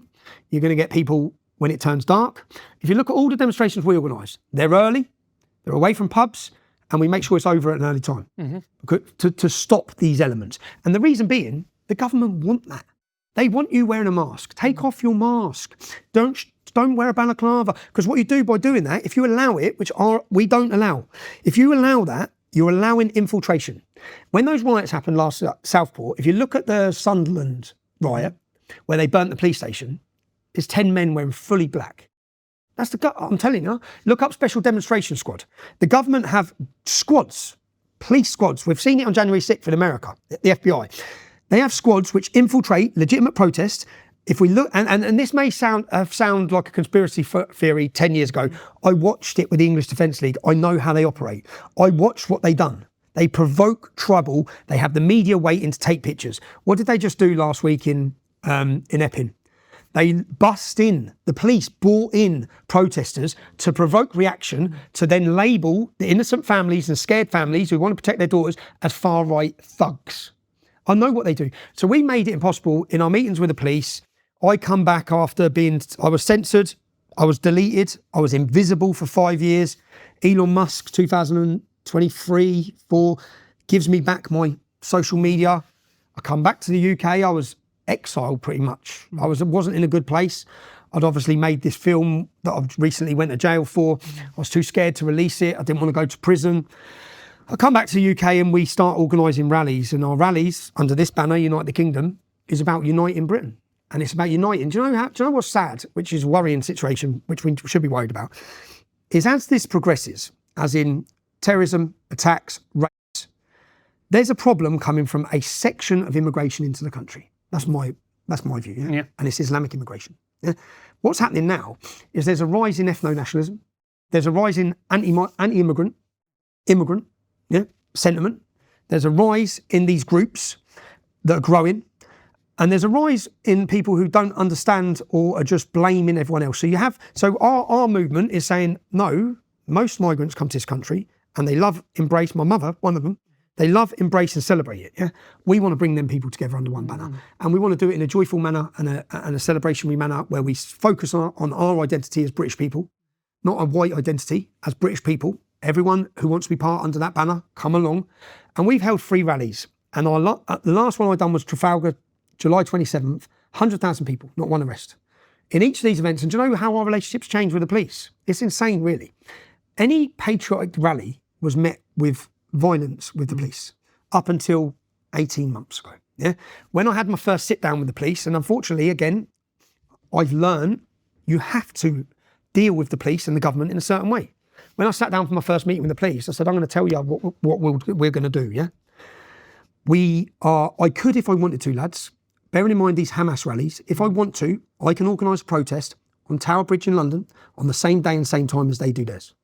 And we can have a confrontation with the Hamas radicals, yeah? We don't want to, yeah? What we want is a family event in Parliament, outside Parliament, with music, celebration. So let us do what we want. Stay the hell away. We will police ourselves. We will not allow face coverings, not allow alcohol. We will monitor our own supporters. And if there's a problem with our supporters, tell us and we'll deal with them. Yeah, because you coming in mob-handed with crash helmets and riot gear, just don't wear riot gear. Stay away. We'll work with you in any way. If Antifa and left-wing extremists are here, we'll change our location and we'll start here. Yeah? We just want to have a peaceful day. And that worked with the police, and in the end, we're clapping the police because, and to any of the people organising demonstrations now at hotels, you have to liaise with the police. Because if you don't liaise with the police, then you'll see conditions coming in where you can't go down this road, can't go down that road. And when those conditions come in, you'll then get riot police blocking the road. You'll then have a clash of people. So I've learned a lot. I know how these demonstrations work. I know how to liaise and negotiate with the police. And even you know, again, it's a sad state of affairs, but the English Defence League, do you remember they were opening a mosque in Luton Arndale Centre, and I went down to the shopping centre 2013, and I met with the owners of the shopping centre and just basically said, I'm going to tell you what happens here. I went to the bakery, which was Robbie's family bakery. It's been there 40 years. I went to the Muslim restaurant next door and spoke to the Turks. I said, what do you think about the mosque opening there? And they said, we don't need a mosque here. That's what we don't need, and this is the Muslims. They said, if you put a mosque there, it's going to be 100 men outside our shop. Yeah. So I went through this. So I said to the shopping centre, if you open a mosque there, I'm going to shut down the shopping centre. When the English Defence League come and demonstrate, it costs £500,000 to £1 million to police, and you will board up your shopping centre. That's what's going to happen. I'm just letting you know. Yeah. We don't want to do this. You need to listen to the shops here and what they want. It worked. They cancelled the mosque. They opened up toilets in Burnley or one of the northern towns, and the toilets were a hole in the ground in the shopping centre, yeah? like a Saudi toilet. Yeah. I rang the shopping centre, said you've got 2 weeks, change the toilet. Now this isn't good, but at the time I knew what worked. When 364 councils, I wrote a letter to, you can Google this, and it was Christmas, and 6 councils changed the name of Christmas. They took the word Christ out of it, and they called it Winter Illuminations Winter Festival. So I sent 364 letters off personally to the councils. I said, I'm warning you, as the English Defence League, we're going to hit your city if you change the name of Christmas. If you it all went in the news that we were blackmailing the council. So I said, well, I'm just warning them. Yeah, we don't want to come to your city, but we will. Now they all listened. The next year, not one single council took the word Christ out of it. Yeah, and do you know what's upsetting, when I had meetings with Muslims about this with the English Defence League, Muslims don't care if we celebrate Christmas. This is some liberal joke in a council making a decision for community cohesion, which doesn't work for community cohesion. You're actually causing resentment. So I learned very quickly that, unfortunately, when you have a bit of power like the Islamic leaders have, you can threaten things and it gets done what you want. But I think we've now reached a point, Tommy, where things are febrile, to put it mildly. What's happening? Febrile means if it's like it's going to boil over. It's a powder cake. It's a powder cake. It's where we are, unfortunately. You can admit it or you can't. So do you think what we do, and for people who are concerned about this, is that people need to have peaceful demonstrations, there need to be activists, there needs to be people talking about this in a calm and respectful manner? Totally. I think that, again, which is what we're planning on doing September 13th, I think we're going to have 500,000 to 1 million people. I think it's going to be the biggest patriotic gathering this country's ever seen. Yeah, and our diversity of our crowd and the demographic of our support base is totally changed. It's mainstream. Yeah, whereas they had us as a fringe element, they had us. Yeah, and they had control of social media. Remember, we were banned from every social media. So when they had control, they could tell everyone who we are. Then now people can see our videos ourselves. They can see what our events are like. They can see what the gatherings are like. I'm worried, and I think the government should be worried, and the country should be worried about the mood of the nation. Because the mood in the nation is people had enough. People ain't going to be silenced anymore. When you take away the freedom of an English man or woman's children to walk the street, which is what's happened in Epping, they can't walk down the street in their school uniform. When you take that away, what do you expect is going to happen? And that's mirrored across every town and city at the minute. So if you ask the British public how they're feeling on safety, they don't feel safe. And whilst you don't feel safe, what Keir Starmer should have done after Southport is they should have come out as a government and said, we're listening, we understand the anger, right? Let's try and work together to stop this. But they didn't do that. They said, you're all racist, shut up. And what that's led to is where we're at now. 12 months later, you put a load of people in jail, you let criminals out, you locked up patriots, you murdered Peter Lynch, Lucy Connolly still... Some of them were racist, and there were riots which were unacceptable. Some of them were, but there were also Muslims rioting along the streets. Agreed. None of that was on the mainstream media. Yeah. Keir Starmer didn't mention it. Keir Starmer said, we're going to protect you, the Muslim community. It's like, well, no, hold on. It's our daughters who have been raped in every town and city.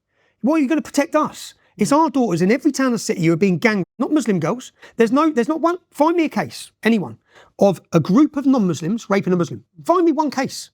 Because the fact is there's hundreds of thousands across this country. And when you even try and talk about it or get angry about it, you just need to shut up. You're all far right or you're all racist. Well, that doesn't wash anymore. That's not going to wash. People have had enough. People are not remaining silent. But what's happening now is it's organic, which is good. I said I was going to go Epping the other week, didn't I? Wrong move for me. Yeah, wrong move for the people of Epping, because if I went there, it's all about me, and it gives the government and the council and all the opposition the chance to diminish the local community's fears and put them under, which is what they done after the riots. They put them under the bracket of far right, bracket of Tommy Robinson. They blamed me for the riots. They blamed me. I was calling for peace, calm and non-violence, and they made out that I was the instigator of riots across the country when I wasn't even here. But I think that most people are sitting where we're sitting, as in something big is happening here. When I say the country's primed for revolution, it is. The mood of this nation, I've just, down the end of here, there's a petrol station with the Greggs. I had two people come up to me in that Greggs who are talking about September 13th. The level of feeling in this country is, and the emotion and passion and fear that the public are having. When I see people, I remember I've gone through this for 15 years. I've gone from being spat at, to being punched, to being hugged, to being embraced, to have my hand shaken. And that process is now where the country's at, where they're going to look, when the public realise the state of our nation, the safety of their children, the absolute destruction of our culture, our identity and our future, when they realise they're going to look at who's to blame. And they're going to look to the politicians, and they're going to look to the journalists. They're going to look at who lied, and they're going to look at who told the truth. And that's why I will talk about Katie Hopkins. Katie Hopkins had to flee Britain 4 years ago. Yeah, she was hated. She now comes back. I walk the streets with her. She gets a hero's reception, because people see that some people, and it doesn't mean anyone's perfect. Same with me. It means I made mistakes. People accept my flaws. Yeah, but we told the truth. We stood on principle and continued, regardless of their threats, their intimidation, their silence. And I don't blame people who are sitting out there who are scared to talk. You should be scared to talk, because we don't have free speech. We don't live in... How many people do you hear say we live in a free country? No one anymore. Mm-hmm. Everyone knows we don't. They're locking you up. I haven't heard that phrase for years. No. See, I remember when I came to this country, I was a boy, right? That's what I thought. That's what I thought Britain was. That's what I thought the West was. And people would use that phrase. And in fact, I remember kids would tease me for being Russian, right? And I'd be like, shut up. And they'd be like, it's a free country. No one says it anymore. No one. Not just anyone say it. You see what you just said. Up until 2009, when I started my activism, I thought I lived in a country with free speech. And then I realised, well, this country doesn't exist. And I'll give you an example. You know, I was just arrested for this GBH Section 18 to do with the gentleman. When I was arrested, I was detained and questioned and arrested for 3 tweets. One of the tweets I was arrested for was sharing a Daily Mail article. Yeah. Now, what they said is, they're basically trying to say, have you got qualifications as mainstream journalism? So I said, no. And then, so my solicitor said, well, all he's done is share what the Daily Mail said. And then they said, the Daily Mail are protected because recognised media are protected by this law. You're not. So it's like, well, I've shared something that's factual from the Daily Mail, but you're going to arrest me for it. And they arrested me for that, and also sharing a Palestinian flag that said Hamas, Palestine, Islam, and I shared it and just said this. I've been arrested for that. We don't live in a free country. Now, I wouldn't mind, but they weren't arresting people for calling for jihad. This two-tier level of policing, they're not arresting. It's like hate speech laws are not there to prevent hate. They're there to shut us up. And one level's being shut up and the other level get amplified opportunity to promote their hate and intolerance. If they want to implement real hate speech laws, this would be banned. The Quran would be banned tomorrow because there's 100 verses in here that call for violence. Lots of books will be banned. You can buy Mein Kampf. But that's banned. No, okay, you can buy Mein Kampf. I thought you were going to pull it out there, Tommy. You can buy Mein Kampf, but these 3 books are banned by Amazon, yeah? This is just my life story. This is not my opinion. This is the Quran. And what this Quran does, do you know the term Islam is a religion of peace? I have heard that. Yes. But no one had ever said it until George W. Bush. We sat for months trying to find, historically, figures, military, religious, political, that ever said Islam was religion of peace. And all you'll find is Islamic leaders saying, no, it's a war manual. It's warrior manual, yeah? So that lie, which was told by George W. Bush, is now just repeated as some sort of fact. But these books were all banned by Amazon. As you just said, you can buy Hitler's book. So how can you ban? There's nothing hatred in these. But you're literally burning books now. And you're burning books that challenge your failures again. And what is the demographical change to this nation? And what does it look like? So as anyone watching this, okay, 5-6% of the country are from the Islamic background. Look at the mayhem from 5-6%. What do you actually think it's going to be like at 20%? This isn't fear-mongering. We've got a duty as English men and women to protect this country and to protect our kids. And everyone's seen what's happened since October 7th. It's accelerated. Well, what are we going to do? Because unfortunately, a lot of the groups that were for harmony are actually calling for the obliteration of an entire state of people. And people have seen it now. There's no smoke screens. People can see the hate. And it's not a minority, it's mainstreamed. And unfortunately, that mainstream hate is coming from the left and the liberal left, along with an Islamist alliance, which we've seen this alliance before. We've seen it in Iran. We've seen where the communists and the Marxists joined along with the Islamists to overthrow and topple the country. And the first thing that the Islamists done is kill them. So we've seen it. And I just think that, you know, as a generation of British men, are we really scared to talk about this shit? Are we actually going to remain silent and look at our country and see that there's 1,000 years of Christian history in this country, over 1,800 years Christianity's been in Britain, but 1,000 years of England. We're going to let, in 70 years, spineless, corrupt, globalist politicians import medieval backward cultures into this country and allow them to grow dominant and superior to us? That's what we're seeing. Luton is a blueprint for every town and city. You can ignore it because you think it's Luton, but it's your town tomorrow. And the demographical change and the growth in this nation shows that. So yes, you made the comment earlier about your taxi driver, who's probably a lovely man. I bet a lot of Germans were lovely during the war. I bet loads of them were lovely. It doesn't stop the dangers of Nazism.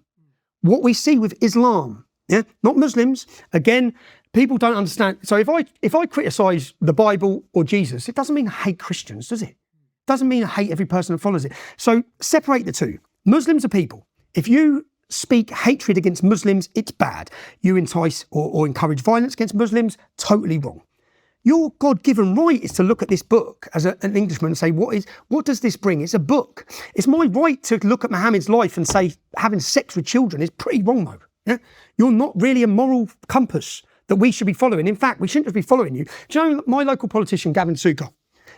He was a Labour politician, and at the height of the English Defence League, I'd never met him, and there was a chicken shop in Luton, and he was in there. So I walked in and said, all right, Gavin, yeah, you held a Celebrate Mohammed Day at Parliament.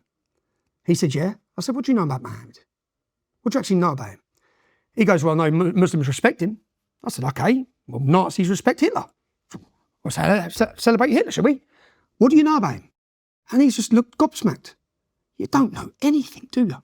You don't know anything about him. Yet here you are pandering. It's like Jess Phillips basically sitting on her knees in a mosque. It's mental.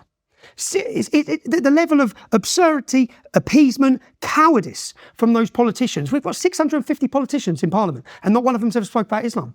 Since Churchill and Gladstone, no one in that House of Parliament, bearing in mind the jihad attacks, think about Manchester, think about 7/7, think about Lee Rigby, we've had all these attacks. But it's worse than that, man. It's worse than that. One of their colleagues was killed by an Islamist. So David Ames, do you remember this? Yeah, but the public probably don't even know who he is. Because all the MPs stood up. Do you remember what they talked about in the House of Commons? Probably Islamophobia. No, they talked about online hate. We got to crack down on their colleague has just been murdered by an Islamist. A Somalian jihadist, wasn't it? Right. Murdered by an Islamist in a surgery, in a constituency surgery, i.e. the thing that they all go and do and once a week. His family is still trying to fight. They're still trying to get his poor family is still trying to fight. His daughter. His daughter's still trying to fight against a system that, do you know why they can't have that conversation? Again? I can tell you why, because I've speak to them. Go ahead. They're all terrified. And by the way, like you said, they're not wrong. They're not wrong to be terrified. The problem is they're terrified, but we're not anymon I don't think the public is terrified. Public are not terrified anymore. Right. Yeah. And it's like, oh, you put us in prison. Yeah, well, that didn't work, did it, mate? You know what I mean? That doesn't work.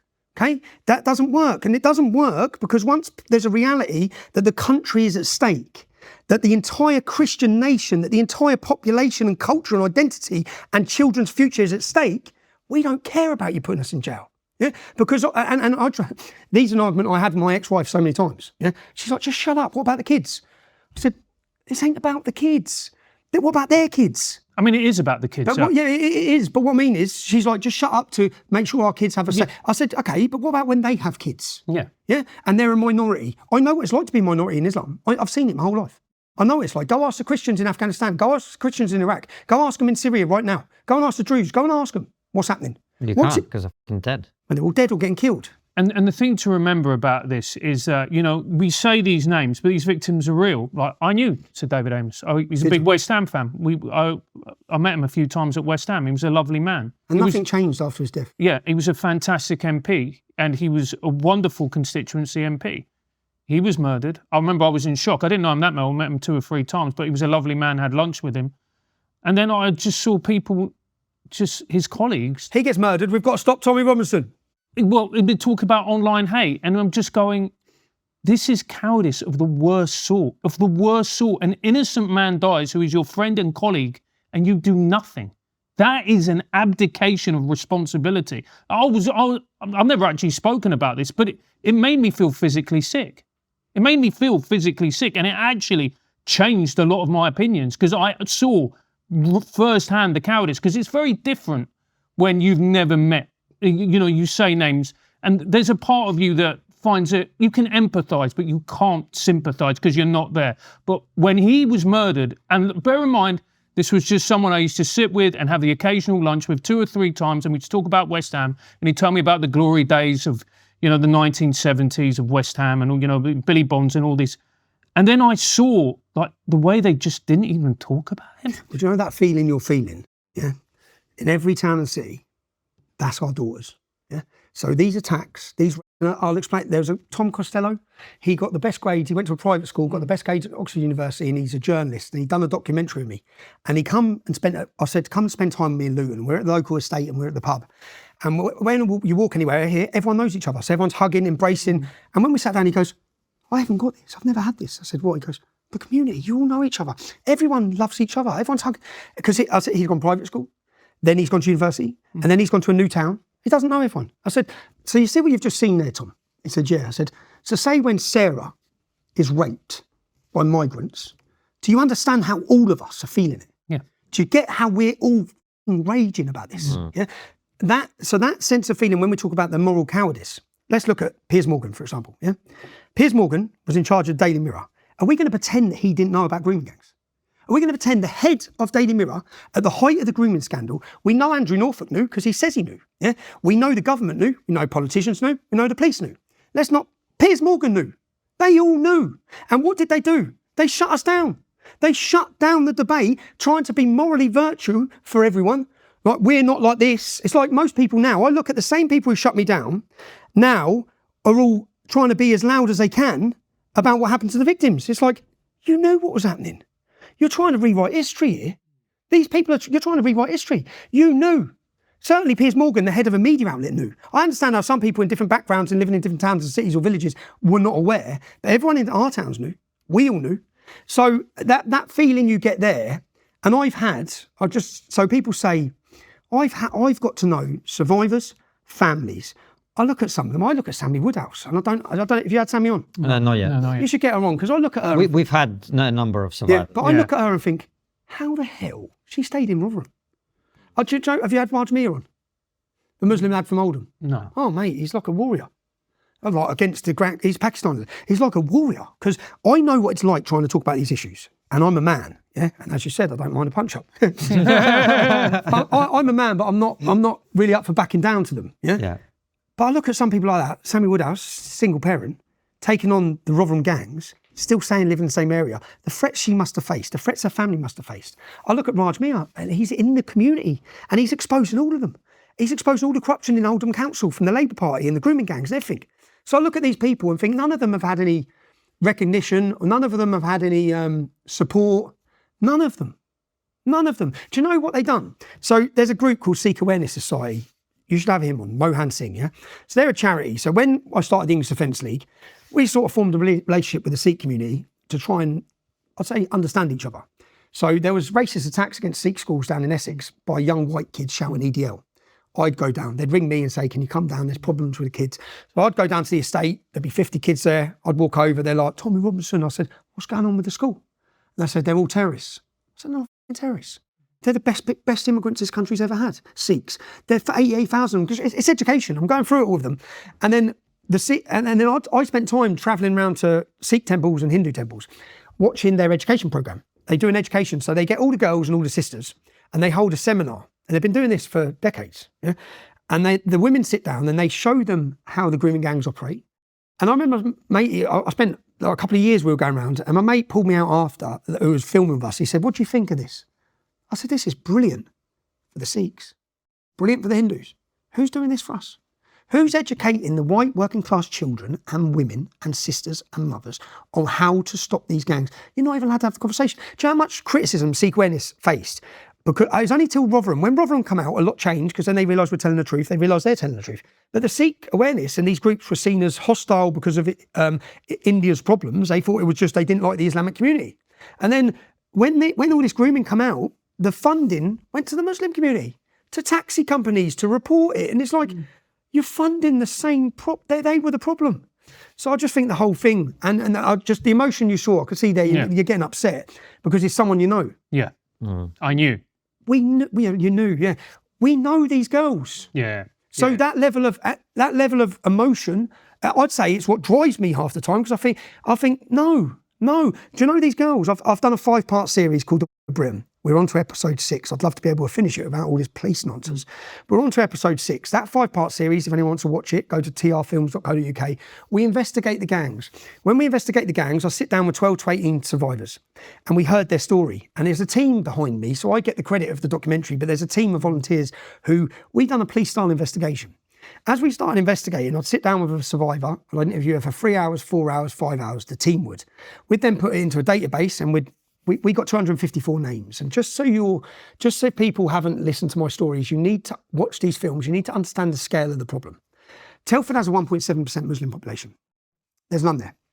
That's why we picked that city. The police identified 1,000 victims in Telford, of the Muslim gangs. 5 of them are dead, murdered, 5 out of 1,000. We sat down with 12 to 18. Out of those 12 to 18, we identified 254 names of rapists. The police investigation identified 200 rapists. They prosecuted 11. So when you see the trials going on, they're just like a little symbol. The police going, we stopped them in Telford, prosecuted 11, What about the other 189 that raped? They're not getting prosecuted. Now, take the demographics of the Muslim community for Telford, get rid of the under 16s and get rid of those 70s. So let's get the men that fit the age bracket that could have been raping. There's only 1,000 men. Out of that 1,000 men, the police identified 200 of them. We identified 250 odd. Then the independent inquiry, which wasn't statutory powered, which if it had statutory power, it means that, so when you see this argument going on now with the government and they're on about doing an inquiry into the rape gangs, and the government won't give statutory power. So if the inquiry has statutory power, it means the police, the council, all of them can be summoned to court under oath and then asked the questions. Yeah, the government, and this is where the insanity. Sean Davies is the MP. Sean Davies is the MP for Telford. I watched him in Parliament recently talking about the need for this inquiry, statutory power. I've got a letter that he signed. He signed a letter to Amber Rudd. He signed a letter to block the inquiry. And now he's trying to rewrite history in Parliament. I'm thinking, no, you blocked it. I've got 10 of them. We call it the Telford 10. 10 of them signed a letter secretly, all Labour, all councillors, to block statutory power. So Telford had an inquiry that identified 1,000 victims. It had no power. So the council and the police just ignored it. They didn't give any evidence. They just stood back. So the only way the solicitors got the evidence with their inquiry was to sit the victims down like we done. Yeah.